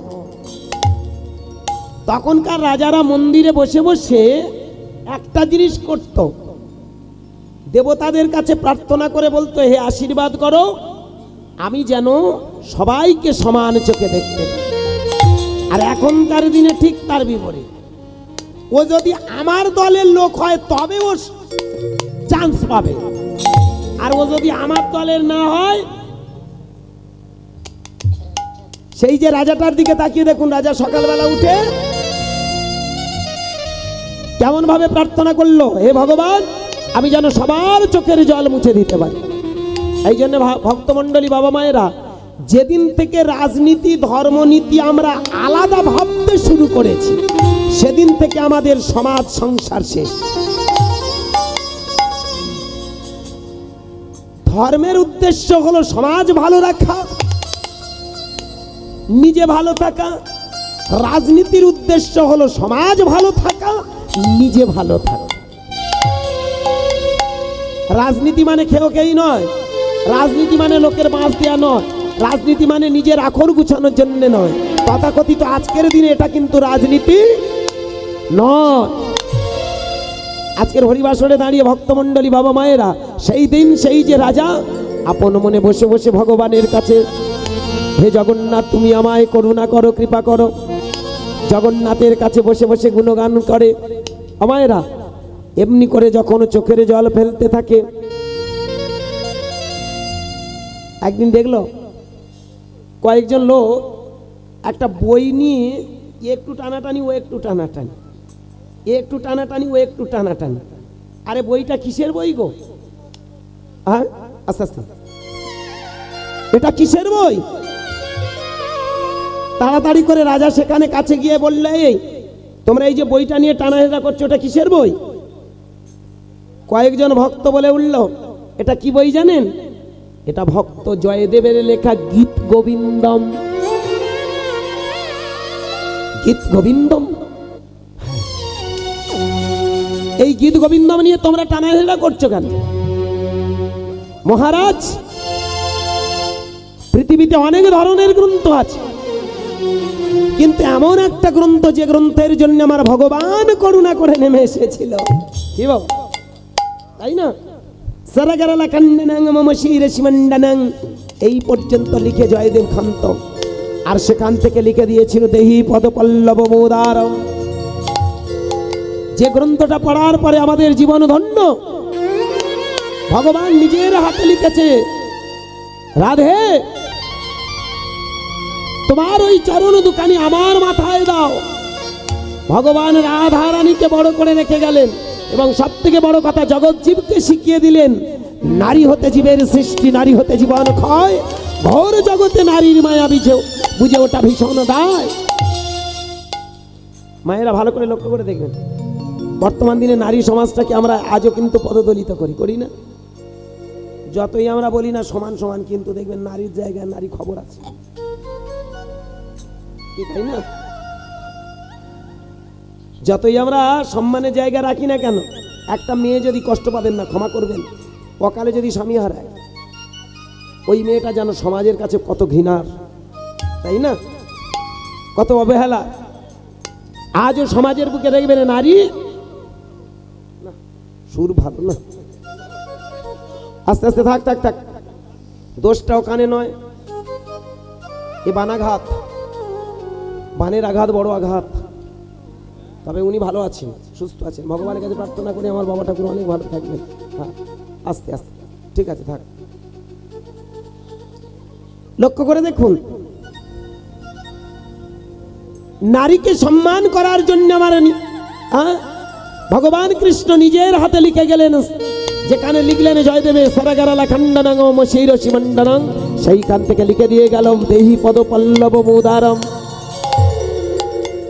সবাই যখন বুকে নিয়ে জড়িয়ে ধরেছে, ভক্তমণ্ডলী বাবা, এইখানে রাজার আস্তে আস্তে বৈষ্ণবের বৈষ্ণবতা একটু দূরে চলে গেল। একটা জয়দেবের লেখা গ্রন্থ নিয়ে তোমরা টানা হেজড়া করছো। আমি গ্রন্থ লিখব, আমিও তোমাদের সামনে প্রকাশ করব, প্রমাণ করে দেব আমার লেখা গ্রন্থ অনেক দাম। জয়দেব লিখেছে গীত গোবিন্দম, আমার সেই প্রতাপরুদ্র লিখলেন গীত গোবিন্দ। এই গীত গোবিন্দ লিখে সেদিন সবাইকে ডেকে ডেকে বলল, শোনো, আমার এই গ্রন্থটা আজ থেকে তোমরা পড়াশোনা করবে, ছুঁড়ে ফেলো গীত গোবিন্দম। এটা জয়দেবের রাজত্ব নয়, এটা আমার রাজত্ব। তাই আমি চাই আমার রাজত্বে আমার গ্রন্থটা সমাদর করো। যেই না বলা, যত যত গোসাই ছিল, বৈষ্ণব ছিল, সবাই দল বেঁধে বলে উঠল, এই যে মহারাজ, আপনি জানেন কাউকে ছোট করা, প্রকৃত ভক্তকে অবমাননা করা কত বড় অন্যায়। প্রকৃত যারা ভক্ত হয় তারা সব সময় চায় সবাই সমান। ভালো করে ভেবে দেখবেন ভক্তমণ্ডলী বাবা মায়েরা, 500 বছর আগে যে ছেলেটা হরিনাম দিয়েছিল তার কাছে কোনো জাত ছিল কি? কি বাবা, হাড়ি মুচি মুতবরাস কাওড়া করঙ্গা তিওর বাগদি পোত, তার কাছে কোনো জাত ছিল? সবাইকে একটা দামি কথা বলেছিল, তোমরা জানো না বলে জাত জাত করছো। একবার বাহুটা তোলো তো, তাহলে বুঝতে পারবে তোমরা কোন জাতের ছেলে। একটু ঠান্ডা হয় হোক, একটু হাতটা তুলুন দেখি সবাই মিলে। সবাই কোন দিকে তুলেছেন গো আমা? কোন দিকে উঠেছে হাতটা? উপরে, তাই না মা? উপরে তো বাবা, হাতটা আপনারা সবাই উপরে তুলেছেন তো? আচ্ছা, কোনোদিন আমরা ভেবে দেখেছি আমরা কোন জাত? আজও পর্যন্ত আমাদের একটা ব্যায়াম কোথায় জানেন? ভালো করে ভেবে দেখবেন। রাস্তা দিয়ে যদি যায়, যদি জিজ্ঞাসা করে তোমার ধর্ম কি, আমার ধর্ম হিন্দু সনাতন, কি বলি তো? আর যদি বলে তুমি কোন জাতের, তুমি গর্ব করে তখন বলো আমি হাড়ি, আমি মুচি, আমি মধ্যপরাস, আমি কাওরা, করুঙ্গা, ইয়োর, বাগদি, ওদ, কি বলি না? আমার জাতি বলি না আমরা? যেমন আমি গর্ব করে বলি আমি পোদের ছেলে, মা কালীর দিব্যি, আমি পৌণ্ড ক্ষত্রিয়। যখন খাতা কলমে লেখা হয় তখন আমরা কি লিখি? এসসি, শিডিউল কাস্ট, আর সঙ্গে পাশে লিখে দিই পৌণ্ড। হ্যাঁ বাবা, তাহলে এরকম লক্ষ্য করে দেখবেন, আমরা যখন খাতা কলমে লিখতে যাই সেখানে কি আমরা লিখি তো নাকি? ভালো করে ভাববেন। আমার একটা প্রশ্নের উত্তর দেবেন, সত্যি কি আমরা জাত আলাদা? আমার নিমাই চাঁদ এখানে দাঁড়িয়ে বললো তোমরা জানো না বলে তাই জাত জাত করে পাগল হচ্ছে। এই বাহুটা তোলা কেন জানো? আমার বাহু তোলা কেন হয় গো? বাহু কেন তোলা হয়? বাহু তুললে কি হয় গো? কীর্তন শুনে শুনে তো মুখস্থ হয়ে গেল। বাহু তুললে কি হয়? পাপ ক্ষয় হয়ে যায়, বলো? হ্যাঁ, আমার মা ঠাকুর বলেছে পাপ ক্ষয় হয়। ঠিক কথা, দোষটা আপনার নয় তো। প্রত্যেকটা হরিবাসরে যাবেন এই কথা সবাই বলবে না যে হরিনাম করো, পাপ ক্ষয় হয়ে যায়। আসলে আমাদের মতো সিটিং বাজরা ব্যবসা করার জন্য আপনাদের টুপি পরাই। হ্যাঁ, হাত তুলে হরিনাম করলে কি হয় বলুন? ভগবানকে, হ্যাঁ বলুন বলুন, পরিষ্কার করে বলার চেষ্টা করুন। হাত তুলে হরিনাম করলে কি হয়? পাপ ক্ষয় হয় না? দেখবেন হরিবাসনে দাঁড়িয়ে বলে না তোমরা হাত তুলে হরিনাম করো, পাপ ক্ষয় হবে। অনেকে বলে স্যারেন্ডার কর, আত্মনিবেদন করা। কি বলেন তো? কার কাছে আত্মনিবেদন করছে? আত্মনিবেদনটা কাকে করছে? ভগবানকে। তাহলে who's god, what is he? ভগবানটা কে, ভগবানটা কি কোনোদিন আমরা খুঁজে দেখেছি কি? আজও পর্যন্ত কেউ ভগবানকে দেখেছেন কি? হ্যাঁ, কেউ দেখেননি? তাহলে আপনারা এতদিন তাহলে শুধু মিচে মরিচিকার পিছনে ছুটছেন। হ্যাঁ, বলুন বলুন, কি বললেন? মূর্তি পূজা করেন, তাহলে সাক্ষাতে ভগবান আপনার সামনে আসেনি, কেউ দেখেনি আজও পর্যন্ত। তাহলে সাক্ষাতে আমরা দেখিনি, শুধু মূর্তি পূজা করি। পূজা করে লাভ কি? ও কোনার আপনার ভালো করে ভেবে দেখবেন, আমি আর আপনি দুজনে মা বেটা যদি আমরা মারামারি করি, লাটালাটি করি, মূর্তি এসে থাকাইবে কি? প্রশ্ন। তাহলে ওর পুজো করে আমার লাভ কি যদি আমাদের দুর্দিনে না ওর পাশে এসে দাঁড়ায়? কথাটা ভাববে না? হ্যাঁ, খুব ভালো। হরে কৃষ্ণ। লক্ষ্য করে দেখবেন, আমরা নামেই মূর্তি পূজা করি, মূর্তির প্রকৃত সত্যটা আমরা খুঁজে দেখিনি। কি বলুন? শীতলা পুজো করেন, করেন তো? শীতলা পুজো কেন করেন? গ্রাম যাতে ঠান্ডা থাকে, যাতে রোগ শোক না হয়। তা বলুন, আপনি যতই শীতলা পুজো করুন না কেন, গ্রামের কারুন না কারুর ঠিক এই সময়টা, এই শীতটা শেষ, গরমের শুরু, এই সময়টা দেখবেন অনেকের হাম বসন্ত হয় না? যত আপনি শীতলা পুজো করুন না কেন, হাম বসন্ত আটকাতে পারবেন কি? হ্যাঁ, এই কদিন আগে আমার বাড়ির, আমার বলি, আমি বিয়ে করেছি মেদিনীপুরের একটা মেয়েকে। অ্যাকচুয়ালি মেদিনীপুরের মেয়ে, ওরা মেদিনীপুরে ওদের আদি বাড়ি, তো ওরা থাকে এখন রামগঙ্গাতে। আমার শালা আমাকে ফোন করে বলছে, জানো দাদাবাবু আমার বাচ্চাটার হাম হয়েছে। এই শুনে তো পাড়ায় সব মায়েরা সব শীতলা মায়ের কাছে গিয়ে নালিশ জানাচ্ছে।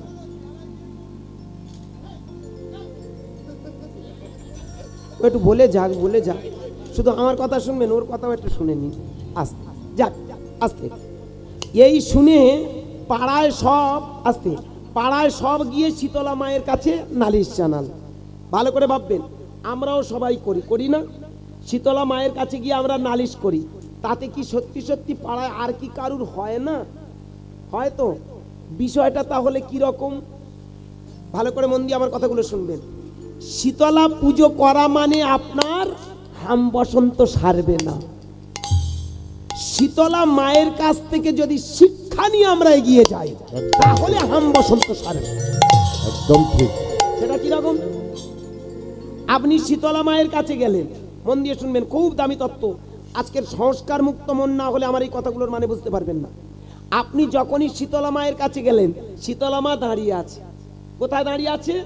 গাধার পিঠে।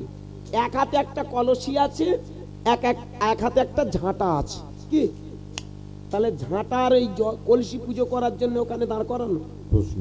ওই এসে কি এই আমাদের রোগ জীবাণুগুলো নাশ করবে কি? এগুলো বোঝার আছে, ক্ষমা করবেন, আপনারা খারাপ মাইন্ড নেবেন না, ভেবে দেখবেন। এই যে শীতলার কাছে গেলেই শীতলা মা আমাদেরকে শেখায়, আমিও মেয়ে তুমিও মেয়ে, আমি গাধার পিঠে বসে আছি, তুমিও সংসার গাধার পিঠে বসে আছো। একদম ঠিক। কি সংসার গাধার বোঝা না? ইমা সংসার গাধার বোঝা না? ভালো করে ভেবে দেখবেন। এই গাধার পিঠে তুমিও বসে আছো। এই যে তুমি বলছো আমার কাছে এসেছো, রোগ নিয়ে নালিশ করছো, নালিশ করে আমি তো যেতে পারবো, আমি যেখানকার বস্তু আমি সেখানে দাঁড়িয়ে আছি, কি আছি না? শীতলা ওখান থেকে উঠে এসে কি পাড়ায় এসে নালিশ ওই করবে কি? সারাবে কি? প্রশ্ন। করবে না। কিন্তু ভালো করে ভেবে দেখবেন কি বলতে চেয়েছে আগে জানতে হবে। কি বলতে চেয়েছে? আমার হাতে কলসি দেখতে পাচ্ছ, আমার হাতে ঝাড়ু দেখতে পাচ্ছ, এই ঝাড়ুটা নিয়ে কি করবে জানো? তুমি তোমার সংসারটা ভালো করে পরিষ্কার করো। একদম ঠিক। সকাল দুপুরে তোমার আশেপাশে যত নোংরা আবর্জনাগুলো আছে ঝাঁটা দিয়ে সুন্দর করে পরিষ্কার করে ফেলো। আর এই যে কলসিতে জল আছে না, এই জলটা দিয়ে ভালো করে তোমার ঘরের আশেপাশে ধৌত করে পরিষ্কার করে দাও। যত তুমি ঝাড়ু দিয়ে পরিষ্কার করবে, যত জলটা দিয়ে সুশীতল দিয়ে ধৌত করে দেবে, তোমার বাড়ির আশেপাশে আর কোনো রোগ জীবাণু আসবে না। এ বাবা, পূজার উদ্দেশ্য সেটাই, হাত তোলো। যাতে করে আমাদেরকে শেখায়, আমাদেরকে শেখায় আমাকে পুজো করার সাথে সাথে তোমার ভিতরে মূর্ত প্রতীক জাগিয়ে সমাজটাকে, সংসারটাকে তুমি সুস্থ রাখো। কি আমার কথা একটু বোঝা গেল? মা দুর্গাকে পুজো করি, ওর কটা হাত গো? 10টা কোনোদিন কোনো মেয়ের হাত হয়? ঠাকুর দেবতার হয় বলো মা? ওরা ঠাকুর দেবতা না, ওরা তো মেয়ে নাকি? ওরা একটা মেয়ে নয়? ও তো সেই দক্ষ রাজার মেয়ে, কি বলুন না? তাহলে ও তো রক্তে মাংসে গড়া শরীর নাকি? ওরও ভিতরে প্রেম প্রীতি ভালোবাসা ছিল না? তা না হলে বুড়োর সঙ্গে নাইনটা করবে কিসে? ভালো করে ভেবে দেখুন, এই 10টা হাত মানে কি বোঝায়? আমরা ভালো করে ভেবে দেখবেন, আমরা 5 দিন পুজো করি তো, ষষ্ঠী, সপ্তমী, অষ্টমী, নবমী আর দশমী, 5 দিন আমরা পুজো করি। এই 5 দিন আমরা পুজো করি মানে কি? মা আসছে কি তার স্বামীর ঘর ছেড়ে বাপের ঘরে, তাই তো? বাপের ঘর মানে কি বোঝায়? আমাদের এই সংসার, এই পৃথিবী, কি? আর স্বামীর ঘর মানে কৈলাস, কি? পাহাড় ছেড়ে উনি সমতল ভূমিতে আসছেন। ভাববেন আমার কথাটা। কীর্তন মানে এই কথাগুলো না বুঝলে কীর্তনের মানে বুঝে লাভ নেই, কীর্তনের কিচ্ছু নেই যদি না সঠিক বুঝতে পারে। ভালো করে ভাববেন। তাহলে পাহাড় ছেড়ে সমতলে আসছেন উনি। আসার সময় ভালো করে ভেবে দেখুন, তোমার সঙ্গে ছেলেপুলেগুলো নিয়েছে, তাই না? 2টো বেটা ছেলে আর 2টো মেয়ে ছেলে, মোট 4 গাছা, তাই না?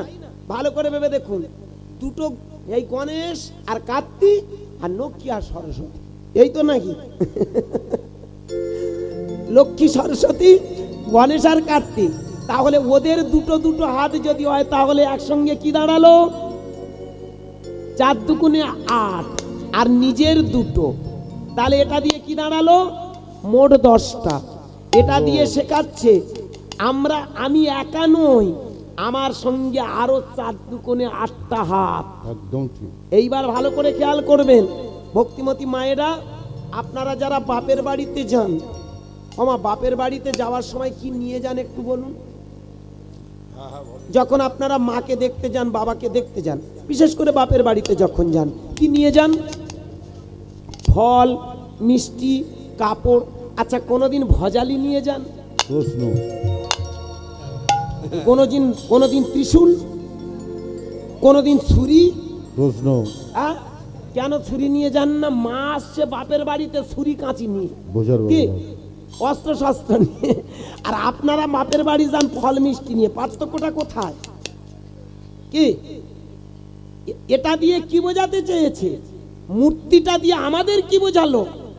ভালো করে ভেবে দেখবেন, কোন মা যখন বাপের বাড়িতে ধারালো দা নিয়ে দৌড়ায়, ধারালো অস্ত্র নিয়ে দৌড়ায়, তখন জানবেন বাপের বাড়ির সঙ্গে তার মনের একটা বড় বৈষম্য তৈরি হয়। কি বাবা? তখনই বোঝা যাবে বাপের বাড়িতে কোনো সমস্যা তৈরি হয়েছে। কি মা? ঠিক ঠিক অস্ত্র নিয়ে বাপের বাড়ি যাচ্ছেন মানে নিশ্চয়ই বাপের বাড়ির সঙ্গে একটা মতের মিল। একদম তাহলে মায়ের হাতের অস্ত্রটা দিয়ে আমাদের কি শেখাচ্ছে?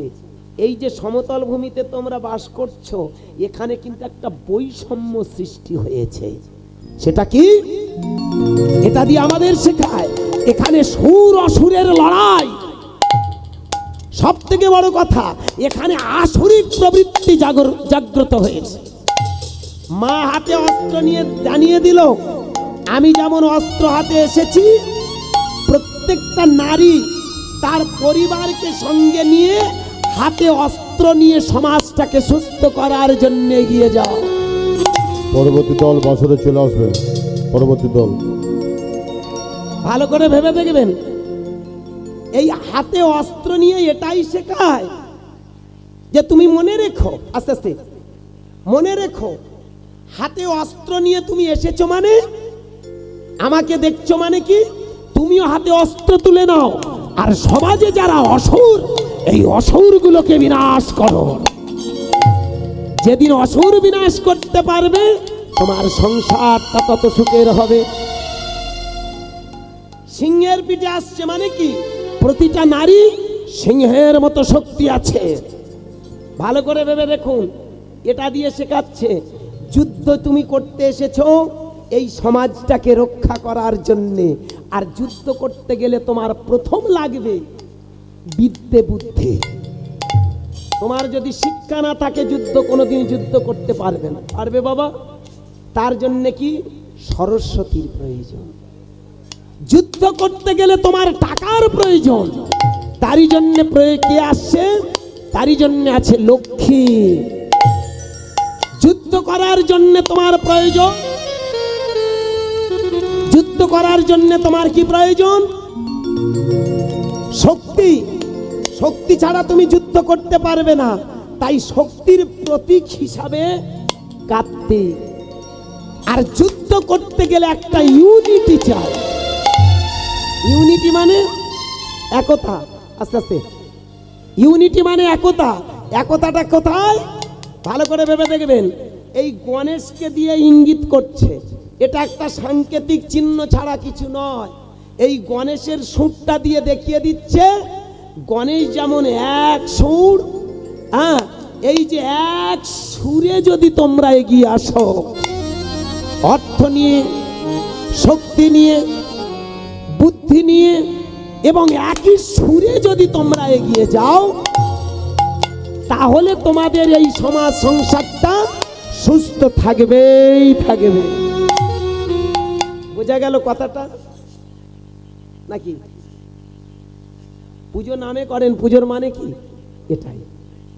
মাকে পুজো করার সাথে সাথে এটাই শেখায়, মা শেখায় সমাজটাকে সুস্থ রাখতে গেলে বিদ্যে বুদ্ধির প্রয়োজন, অর্থের প্রয়োজন, শক্তির প্রয়োজন, একটা ইউনিটির প্রয়োজন।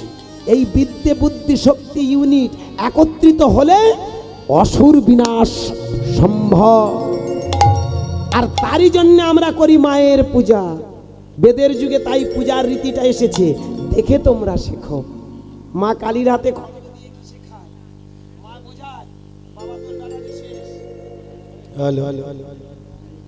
জয় শ্রী রাধে। আস্তে ব্যাটারি পাল্টে দেবে পরবর্তী কীর্তনী আসলে। ভালো করে ভেবে দেখবেন, আস্তে। মা কালীর হাতে খড়গ দিয়ে বোঝায় এই পৃথিবীতে যেন অসুর বিনাশ করার জন্য দরকার হলে হাতে খড়গ নাও। আমার নিমাই চাঁদ এই জন্যে আমাদের এই মন্ত্রটা শিখিয়ে দিয়ে জানিয়ে দিয়ে গেছে, তোমার ভিতরে চৈতন্য নামক জ্ঞানটাকে প্রকাশ করতে গেলে, ভিতরের অসুরগুলোকে সরাতে গেলে তোমার প্রয়োজন দুটো বাহু তোলা। এই যে আপনারা বাহু তুলেছেন, দেখি সবাই আরেকবার হয়ে জয় গোবর্ধন হরি বল। জয় শ্রী রাধে। একটা ব্যাটারি পাল্টে দেবে বাবা। এই বাহুটা তোলা মানে কি? এটাই দিয়ে বোঝাতে চেয়েছে আগে তুমি জেনে নাও তুমি কে। আমার মায়েরা, চৈতন্য মহাপ্রভু দেখি একবার বাহু তুলেছিল, আপনারা সবাই হরি বল। হ্যাঁ, এই বাহুটা তোলা মানে কি তত্ত্বটা ভালো করে শুনে নিন। হরিনাম করলে পাপ ক্ষয় হয় না মা।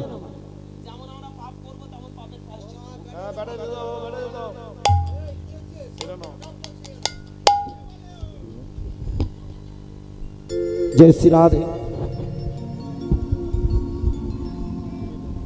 আস্তে আস্তে ভালো করে ভেবে দেখবেন, আস্তে আস্তে লক্ষ্য করুন। এই যে চৈতন্য মহাপ্রভু বাহু তুলেছে মানে কি, এটা দিয়ে আমাদের কি শেখায় ভালো করে ভেবে দেখুন তো মা। যারা বলে পাপ ক্ষয়, ভুল ধারণা। হরিনাম করলে পাপ ক্ষয় হয় না। অনেকে কথাটা আপনারা খারাপ মাইন্ড নিতে পারেন, কিন্তু ভেবে দেখবেন পাপ করলে পাপের প্রায়শ্চিত্ত আছে।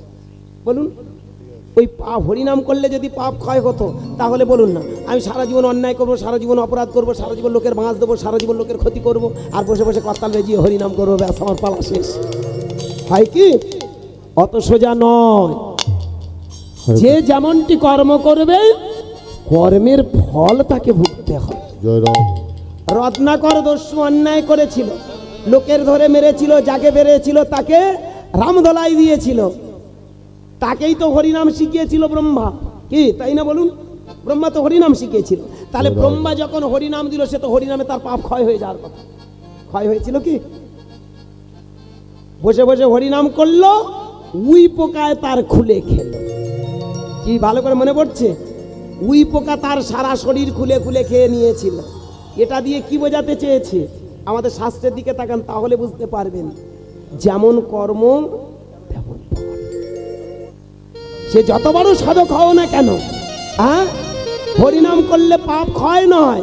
একটা জিনিস হয় কি বলুন তো মায়েরা, যেদিন থেকে হরিনাম করবেন সেদিন থেকে দেখবেন আপনার মনটা পাপের পথ থেকে সরিয়ে আনে। কি বলুন? যত বেশি হরিনাম করবেন দেখবেন সেদিন থেকে মনটা আস্তে আস্তে পাপের পথ থেকে, আর অন্যায় করব না, আর অপরাধ করব না, আর মানুষকে ঘৃণা করব না, আর কাউকে হেয় প্রতিপন্ন করব না। এই মস্তিষ্ক তৈরি হয় হরিনামে। এই জন্য মনে রাখতে হবে হরিনামে পাপ ক্ষয় নয়। এটা আমাদের মতো জালি মারেরা আপনাদেরকে বোঝায় কি হরিনাম করো পাপ ক্ষয় না। দেখেছেন ভগবানের পর্যন্ত পাপের প্রায়শ্চিত্ত ভোগ করতে হয়েছে। আড়াল থেকে চুরি করে বান মারলো, যখন কি বালি আর সুগ্রীবের যখন যুদ্ধ হলো, আড়াল থেকে রামচন্দ্র বান মারলো, আর বানটা মারার সঙ্গে সঙ্গে যখন বালি নিধন হলো, বালির ছেলে অঙ্গদ এসে প্রশ্ন করলো তুমি আমার বাবাকে মারলে কেন? তোমাকে তো সবাই ভগবান বল, তোমাকে তো সবাই জ্ঞানী বল, তাহলে তুমি বলো তুমি কেন আড়াল থেকে আমার বাবাকে মারলে? তাই আমি তোমাকে মারব। সেদিন রামচন্দ্র হাসতে হাসতে বলল আমার তো এখন ডিউটি বাকি আছে, তবে এ জন্মে না বাবা, আগামী জন্মে তুমি আমাকে মারবে। তাই না? এটা দিয়ে কি শেখালো? যারা ভগবান বলেছে তারাও অন্যায় করে রেহাই পায়নি। বলুন না, দেবকীর দিকে তাকিয়ে দেখুন, দেবকীটা কে? এই দেবকীটা তো অ্যাকচুয়ালি ওইকেই, ঠিক তো? ওইকেই না? কৌশল্যা, রাম যখন বনে যাবে, কৌশল্যা দুগ্ধটা নিয়ে সামনে দাঁড়ালো, ওরে আমি তোর মা, তুই একটু দুগ্ধ খেয়ে নে। কইকেই এসে ছিটকে ফেলে দিল। সেদিন আমার রামচন্দ্র বলে উঠল তুমি তো আমার সৎ মা, তবে তোমার মনে এত অসৎ কথা কেন, অসৎ চিন্তা কেন? তাই মনে রেখো মা, তুমি যে ফেলে দিলে এ পাপের প্রায়শ্চিত্ত তোমাকে ভোগ করতে হবে। ভগবানের মা বলে রেহাই পেয়েছিল কি? বুকে পাষাণটা কে? ভালো করে ভেবে দেখুন, এই দুগ্ধটা ফেলে দেওয়ার অভিশাপে তার বুকে পাষাণ হয়েছিল, কি তাই না? খুব ঠান্ডা মাথায় ভেবে দেখবেন। তাহলে ভগবানের মা হয়েও রেহাই পায়নি, সেই কইকেই তো দেবকী হয়ে জন্মালো, তাই না? এগুলো শাস্ত্র পড়ুন আর বুঝে নিন। যে কারণে পাপ করলে, অন্যায় করলে ভোগান্তি নিতে হবে। যতই আমরা হরিনাম করি না কেন, হরিনামে পাপ ক্ষয় হয় না। বলুন, পাপের পথ থেকে মনটাকে টেনে নিয়ে আসে। কি বাবা, যেদিন থেকে হরিনাম করবেন, দেখেছেন জগাই মাদাই যেদিন থেকে হরিনাম করলো সেদিন থেকে তার ভিতরে না আর মদ খাবো না, আর ঘৃণা করব না, আর কাউকে ক্ষতি করব না, নিতাইকে মেরেছি, রক্ত ঝরিয়েছি, না বড় অন্যায় করেছি, আর কাউকে ক্ষতি করব না। এই দেখেছেন ভিতর থেকে একটা শক্তি তার ভিতরে জেগে যাচ্ছে, আর আমি অন্যায় করব না। তাহলে হরিনাম করলে আসতে, হরিনাম করলে পাপ ক্ষয় নয়, হরিনাম করলে কি হয়? একটু আগে বললেন ভগবানের স্যারেন্ডার। না, স্যারেন্ডার কাকে করবেন আগে জানতে হবে। এই হাত তোলা মানে কি? আমরা জেনে নেব আমরা কারা। এই যে এতগুলো মানুষ, এটাই শিখুন। এই যে আপনারা এখানে যারা বসে আছেন, বাহু তুলুন আর একবার দেখি সবাই মিলে। নিতাই গৌর সবাই উপরে তুলেছেন তো? এই সবাই উপরে তোলার পরিণামে কি দাঁড়ায় দেখুন তো মায়েরা। আজকের এখানে যারা যারা বসে আছেন বিভিন্ন ধর্মের মানুষ, মানে বিভিন্ন জাতের মানুষ বসে আছেন তো, ব্রাহ্মণ, ক্ষত্রিয়, বৈশ্য, শূদ্র, হাড়ি, মুচি, মধ্যফরাস, কাওড়া, করঙ্গা, তিয়র, বাগদি সব বসে আছেন তো। কিন্তু এই মুহূর্তে আমরা আর কোনো জাত নয়। নিমাই বললেন তুমি একটাই জাত। কোন জাত? তুমি ভগবানের জাত, তুমি ভগবান। আপনারা ভগবান দেখেননি তো কোনোদিন? ভগবান দেখেননি তো? আমি কথা দিচ্ছি ভগবানটা দেখিয়ে দিয়ে চলে যান। যদি ভগবান না দেখাতে পারি জুতোগুলো রেডি করুন, গলায় দিয়ে দেবেন। মা কালীর দিব্যি, যদি আমি ভগবান না আপনাদের দেখাতে পারি, আপনারা এতদিন ভগবান খুঁজেছেন, আর আমি যদি ভগবান না দেখাতে পারি, কথা দিলাম আপনারা জুতো রেডি করুন। না না, এখানে পাপ যা হবে আমার হবে, আপনাদের চিন্তা কেন? প্রশ্ন। ভগবান আমি দেখাবো, দেখাবো তো, দেখবেন তো? তাহলে হাত তুলুন আরেকবার দেখি। নিতাই গৌর হরি বল। চোখটা বন্ধ করুন তো। হাতটা কোন দিকে তুলেছেন? উপরের দিকে তো? উপরের দিকে যখন হাত তুলেছেন, এইবার ভাবুন তো আমি কোথায় থেকে এসেছি? উপর থেকে। কি তাই তো? আস্তে হাত নামিয়ে দিন, দরকার নেই আর ঠান্ডা। হ্যাঁ, হরে কৃষ্ণ। আমরা কোথা থেকে এসেছি? সবাই আমরা উপর থেকে এসেছি। তাহলে উপর থেকে যদি আসি, আমাদের উপরে কে আছে? ভগবান খুঁজছেন তো? এই দেখুন ভগবান পেয়ে যাবেন। আমাদের, আমি কোথা থেকে এসেছি? আমি উপর থেকে। আমার উপরে কে আছে? বাবা মা। কে ঠিক তো? আপনি যে এসেছেন, আপনার বাবা মা যদি না থাকতো আপনি আসতে পারতেন কি? তাহলে পৃথিবীতে ভগবানটা কে? কে? পৃথিবীতে বাবা মায়ের উপরে কোনো ভগবান নেই। আমরা দেবতা দেবতা খুঁজি, দেবতা দুটো দেখতে পাইনি। তাহলে পৃথিবীতে ভগবান কে? তাহলে বাবা মার মতো ভগবান যখন পৃথিবীতে কেউ নেই, তাহলে আবার ভগবান আলাদা করে কাকে খুঁজছো? প্রশ্ন। কি এইবার তুমি ভগবান কৃষ্ণ নারায়ণ খুঁজছো তো? এই দেখো কোথায় যাচ্ছে। তাহলে বাবা মা যদি ভগবান হয়, এইবার মিলিয়ে নিন, আমার বাবা মা যদি আমার ভগবান হয়, বাবা মা থেকে যদি আসি, তাহলে আমার বাবা মার ভগবানকে,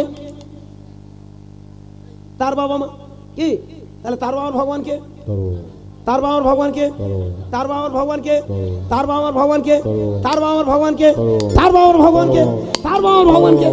তাহলে তার বাবা, তার বাবা, তার বাবা কি নিচে আছি না উপরে যাচ্ছি? উপরে যাচ্ছি তো। তাহলে তার বাবা, তার বাবা, তার বাবা করতে করতে আমরা কোথায় যাচ্ছি? উপরে উঠে যাচ্ছি। নিমাই চাঁদ বললেন যত উপরে উঠবে ততই তুমি ভগবান দর্শন পাবে। বেশ বেশ। এইবার লক্ষ্য করে দেখুন, তার বাবা, তার বাবা, তার বাবা করতে করতে এমন একটা সময় আসবে, আপনি একটা ভালো জিনিস আপনি খুঁজে পাবেন, সেটা হলো গোত্র। ঠিক ঠিক ঠিক। কি এখানে যারা বসে আছেন গোত্র আছে তো? কাশ্যপ, শাণ্ডিল্য, ভরদ্বাজ, মৌদগল্য, আত্রেয়।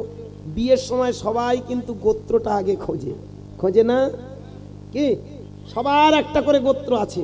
তাহলে সবার যদি একটা করে গোত্র থাকে, গোত্রগুলো পেলাম কোথা থেকে? আমি পোদের বাচ্চা, এখানে আমি বলছি আমি পৌণ্ড ক্ষত্রিয়। পোদ, ভালো করে ভাববেন, শুনতে খারাপ লাগলো, আমি পৌণ্ড ক্ষত্রিয়। কি তাহলে আমার গোত্রটা কি? কাশ্যপ গোত্র। হ্যাঁ মা, আমার গোত্র কাশ্যপ। এখানে কাশ্যপ আছেন তো? কাশ্যপ গোত্রের মানুষ আছেন তো? আপনাদের কাশ্যপ পেলেন কোথা থেকে? ভগবানের কাছ থেকে পেয়েছেন। ভালো করে ভেবে দেখবেন, এই গোত্রগুলো পেলাম কোথা থেকে? আমার বাবা, তার বাবা, তার বাবা, তার বাবা, তার বাবা, এই যত খুঁজবো, এক সময় পূর্বপুরুষে কে পাচ্ছি? কশ্যপ বলে একটা মুনি ছিল। একদম ঠিক। কি শাণ্ডিল্য বলে একটা মুনি ছিল, ঠিক। আত্র বলে একজন, অত্রি বলে একজন মুনি ছিল। এই রকম মোট 54টা ঋষি মুনির থেকে আমাদের জন্ম। তত্ত্বটা ভালো করে শুনে রাখুন। কীর্তন শোনার আগে আগে এই মানেটা বোঝার চেষ্টা করুন। তাহলে কি দাঁড়ালো বাবা? আমরা এক একটা মুনির ছেলে, মুনির মেয়ে। ঠিক। তাহলে ভালো করে ভেবে দেখুন, আমরা কারা? ঋষিপুত্র, ঋষিকন্যা। এইবার ঋষি কন্যা যদি হয়, ভালো করে ভেবে দেখুন, আমার বাবা, তার বাবা, তার বাবা, তার বাবা ঋষি, তাহলে ঋষিদের বাবার নাম কি? ঋষিদের বাবার নাম হলো ব্রহ্মা। একদম কি? তাহলে ব্রহ্মা থেকে যদি ঋষিদের জন্ম হয়, ঋষিদের থেকে আমরা যদি জন্ম হই, তাহলে আমাদের সেন্টারটা কোনটা? ব্রহ্মা। একদম কি? তাহলে ব্রহ্মা থেকে যদি ঋষি হয়, মুনি ঋষিদের থেকে যদি আমরা আসি, তাহলে ব্রহ্মা থেকে মানে তো আমরা সবাই ব্রাহ্মণ। একদম ঠিক। কি? ব্রহ্ম মানে আমরা ব্রাহ্মণ নই? কারণ ভালো করে ভেবে দেখুন, ব্রহ্মা থেকে সবার যদি সৃষ্টি হয়, যারা ঠাকুর মশাই ওদেরকে জিজ্ঞাসা করবেন, আমরা ব্রাহ্মণ, আমাদের 14 পুরুষ ব্রাহ্মণ। আরে তোদের 14 পুরুষ যদি ব্রাহ্মণ হলো, তাহলে আমরাও তো সেই ব্রাহ্মণ থেকে জন্মেছি। একদম ঠিক। ব্রহ্মা থেকে যদি মুনি ঋষি হয়, জেনারেশন ধরে আমরা যদি আসি, কি বাবা, তাহলে ব্রহ্মার ছেলে আমরা তো ব্রাহ্মণ। তাহলে আমরা ব্রাহ্মণ হলাম না কেন? প্রশ্ন একটাই কারণে ব্রাহ্মণ হতে দেয়নি, জানেন? ভালো করে ভেবে দেখবেন, খেটে খাওয়া মানুষদের ছেলেরা চাকরি পাওয়ার যোগ্য নয়, চাকরিওয়ালার ছেলে চাকরি পাবে। এটা কি স্বার্থপরতা নয়? এটা চিটিংবাজি নয়? কি? যার ছেলে চাকরি করবে সে তার ছেলে চাকরি পাবে। এটা কত বড় অন্যায় বলুন? আপনি খেটে খুঁটে লেখাপড়া শিখিয়েছেন একটা ছেলেকে, আপনার ছেলে চাকরি হবে না, এটা অমানবিকতা নয় কি? কি? তাহলে চাকরির ছেলে চাকরি হবে আর বাকি ছেলেরা মাঠে খেটে খাবে, এটা কোন ধর্ম ভাই? এটা কোন নীতি বলুন? আমি কীর্তন গাইতে এসেছি, আস্তে, আমি কীর্তন গাইতে এসেছি, ভালো করে ভাববেন, আস্তে আস্তে আমার বাবা, আমি কীর্তন গাইতে এসেছি, আমার ছেলে কীর্তনীয় হবে কি? হবে? যদি না শেখে হবে? হতেও পারে, আবার নাও হতে পারে। তবে হওয়াটা কেন? যদি আমি তাদের সেই পথের প্রতীক করি। ঠিক। আর যদি তারা মদখোর হয়, যদি গাঁজাখোর হয়, যদি রাস্তায় দাঁড়িয়ে বলে আমার বাবার নাম গুরুদাস, আমার বাবা কীর্তনিয়া ছিল, ও আমার বাবা কীর্তনিয়া, ও হো হো হো না, এইবার বোঝার চেষ্টা করুন, আচ্ছা ভালো করে ভেবে দেখুন, আস্তে। সে যদি বলে যে আমার বাবা গুরুদাস, আমার বাবা কীর্তনিয়া, আপনি কি হরিবাসরে তুলে দেবেন তাকে? মোটেই নয়। নিশ্চয়ই দেবেন না। কারণ যোগ্যতা যদি না থাকে, গুণ যদি না থাকে, আপনি হরিবাসরে তুলবেন না। তুলবেন কি? তাহলে আমার ছেলে যদি কীর্তনিয়া না হয়, ব্রাহ্মণের ছেলে ব্রাহ্মণ হয় কি করে? প্রশ্ন যদি তার যোগ্যতা না থাকে।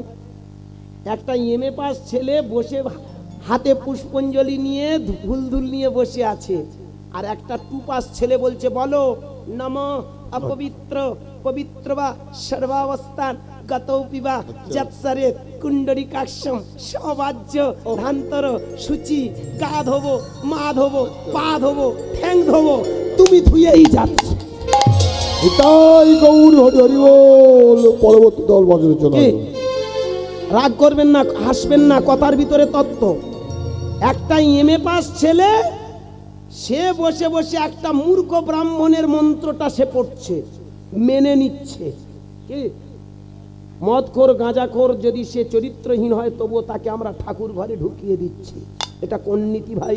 প্রশ্ন যে লেখাপড়া শিখেছে সে চাকরির উপযুক্ত। চাকরির ছেলে সে যদি মদখোর গাঁজাখোর চিটিংবাজ হয়, সে কি চাকরি পাবে কি? নিশ্চয়ই পাবে না। তাহলে 1000 বছর ধরে ব্রাহ্মণের ছেলে ব্রাহ্মণ হয় কি করে? প্রশ্ন ব্রহ্ম জ্ঞান যার জাগবে সেই তো ব্রাহ্মণ। নিমাই চাঁদ বললেন ব্রাহ্মণের ছেলে ব্রাহ্মণ নয়। লিগ্যাল অনুযায়ী আপনারা এখানে ভালো করে ভেবে দেখবেন, আমরা যদি ঠান্ডা মাথায় ভেবে দেখি, তাহলে ব্রহ্মা থেকে তো মুনি ঋষি, মুনি ঋষি থেকে তো আমরা, তাহলে ব্রহ্মার রক্ত তো আমাদের শিরায় উপশিরায়, আমরা ব্রাহ্মণ নই কেন? হতে দেয়নি। জানে এদের যদি জাতপাত বানিয়ে এদেরকে যদি অন্ধকূপে রাখা যায়, এরা উঠে দাঁড়াতে পারবে না, এদের শিক্ষা দেয়া হবে না। মনুসংহিতা নিয়ে আসুন, দেখিয়ে দেব যেখানে প্রমাণ আছে 3টে জাতির কোনোদিন কোনো পড়াশোনা করানো হতো না। কে কে? ক্ষত্রিয়, বৈশ্য আর শূদ্র। এদেরকে কোনোদিনও শিক্ষা মাথার আলো দেখানো হতো না। সব থেকে বড় কথা, শূদ্রকে কোনোদিনও এই হরি নাম শেখানো হয়নি। ভালো করে ভেবে দেখবেন, মনুসংহিতা প্রমাণ। যদি কোনো শূদ্র আগেকার দিনে মন্ত্রোচ্চারণ করত, তবে তার জিহ্বাটা ছিঁড়ে নেওয়া হতো। যদি কোনো শূদ্র হাড়ি মুচি মুদ্রপরাস কাওরা করঙ্গা তিওর বাগদি খেটে খাওয়া মানুষ যদি হরিনাম শুনত, তবে তার কানে গরম সীসা গরম করে কানের মধ্যে ঢেলে দেওয়া হতো। লৌহ শলাকা গরম করে একান দিয়ে প্রবেশ করিয়ে একান দিয়ে বের করে দেওয়া হতো। কত বড় নারকীয় যন্ত্রণা করিয়েছে জানেন? সমাজে যারা শোষক, সমাজে যারা ব্রাহ্মণ্যবাদী ব্রাহ্মণ, তারা সমাজটাকে শেষ করে দিয়েছে। সাধারণ মানুষকে একটা ধর্মান্ধ করে তাদেরকে চিরকাল অন্ধে কূপের মধ্যে ডুবিয়ে দিয়েছে। আমার নিমাই চাঁদ এসে বললেন, হাত তুললে তবে তো বুঝতে পারবে তুমি কি। এই হাত তোলা মানে কি? একটু আগে যে বলছিলাম মা, হাত তোলা মানে আমাদের জানিয়ে দেয় আমরা কোথা থেকে এসেছি। তাহলে আমরা কোথা থেকে এলাম? ব্রহ্মা, তার ছেলে মুনি ঋষি, তার ছেলে ধরে ধরে আমরা। তাহলে আমরা কারা? আমরা তো সবাই ব্রাহ্মণ নাকি? কি?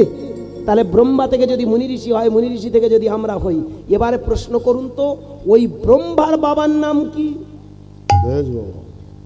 ব্রহ্মার বাবার নাম কি? নারায়ণ। নারায়ণের নাভি কমল থেকে ব্রহ্মার জন্ম। তাহলে নারায়ণের রক্ত ব্রহ্মার গায়, ব্রহ্মার রক্ত মুনিগণের গায়, আর মুনিগণের রক্ত আমাদের গায়। কি? তাহলে নারায়ণ থেকে সৃষ্টি হলো কার? ব্রহ্মার। ব্রহ্মা থেকে মুনি ঋষি, মুনি ঋষি থেকে আমরা। তাহলে আমরা কারা? সব একাকার। কি? ভালো করে ভাববেন। নারায়ণ এসেছিল আদি নিরঞ্জন থেকে, নিরাকার থেকে। সৃষ্টিতত্ত্ব মাহাত্ম্য বললেন, আদি নিরঞ্জন নিরাকারের বাবা হলো, নারায়ণের বাবা হলো আদি নিরঞ্জন নিরাকার, শূন্য। ভালো করে ভেবে দেখো বন্ধু। তাহলে তোমার জন্য আমার একটা বিজ্ঞান ব্যাখ্যা দিতে হবে। দাও আমি জন্মেছি কোথা থেকে? দাও। একদম সাইন্টিফিক ব্যাখ্যা। আস্তে, আমার বাবা ঠাকুর একটা যখন প্রশ্ন করেছে উত্তর দেব, দাও। পরবর্তী দল আসবে।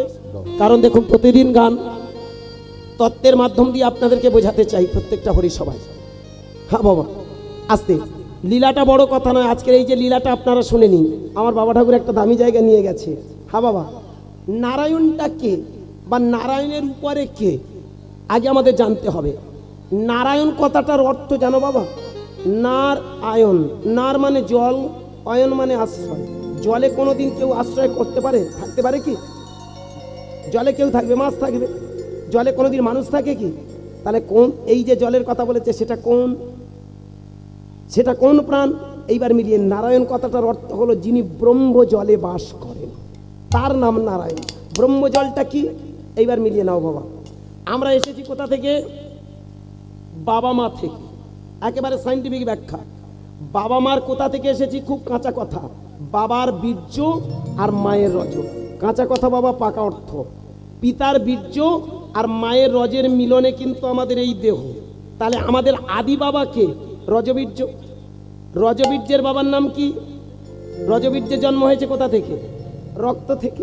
রক্ত থেকে রজবীর্য।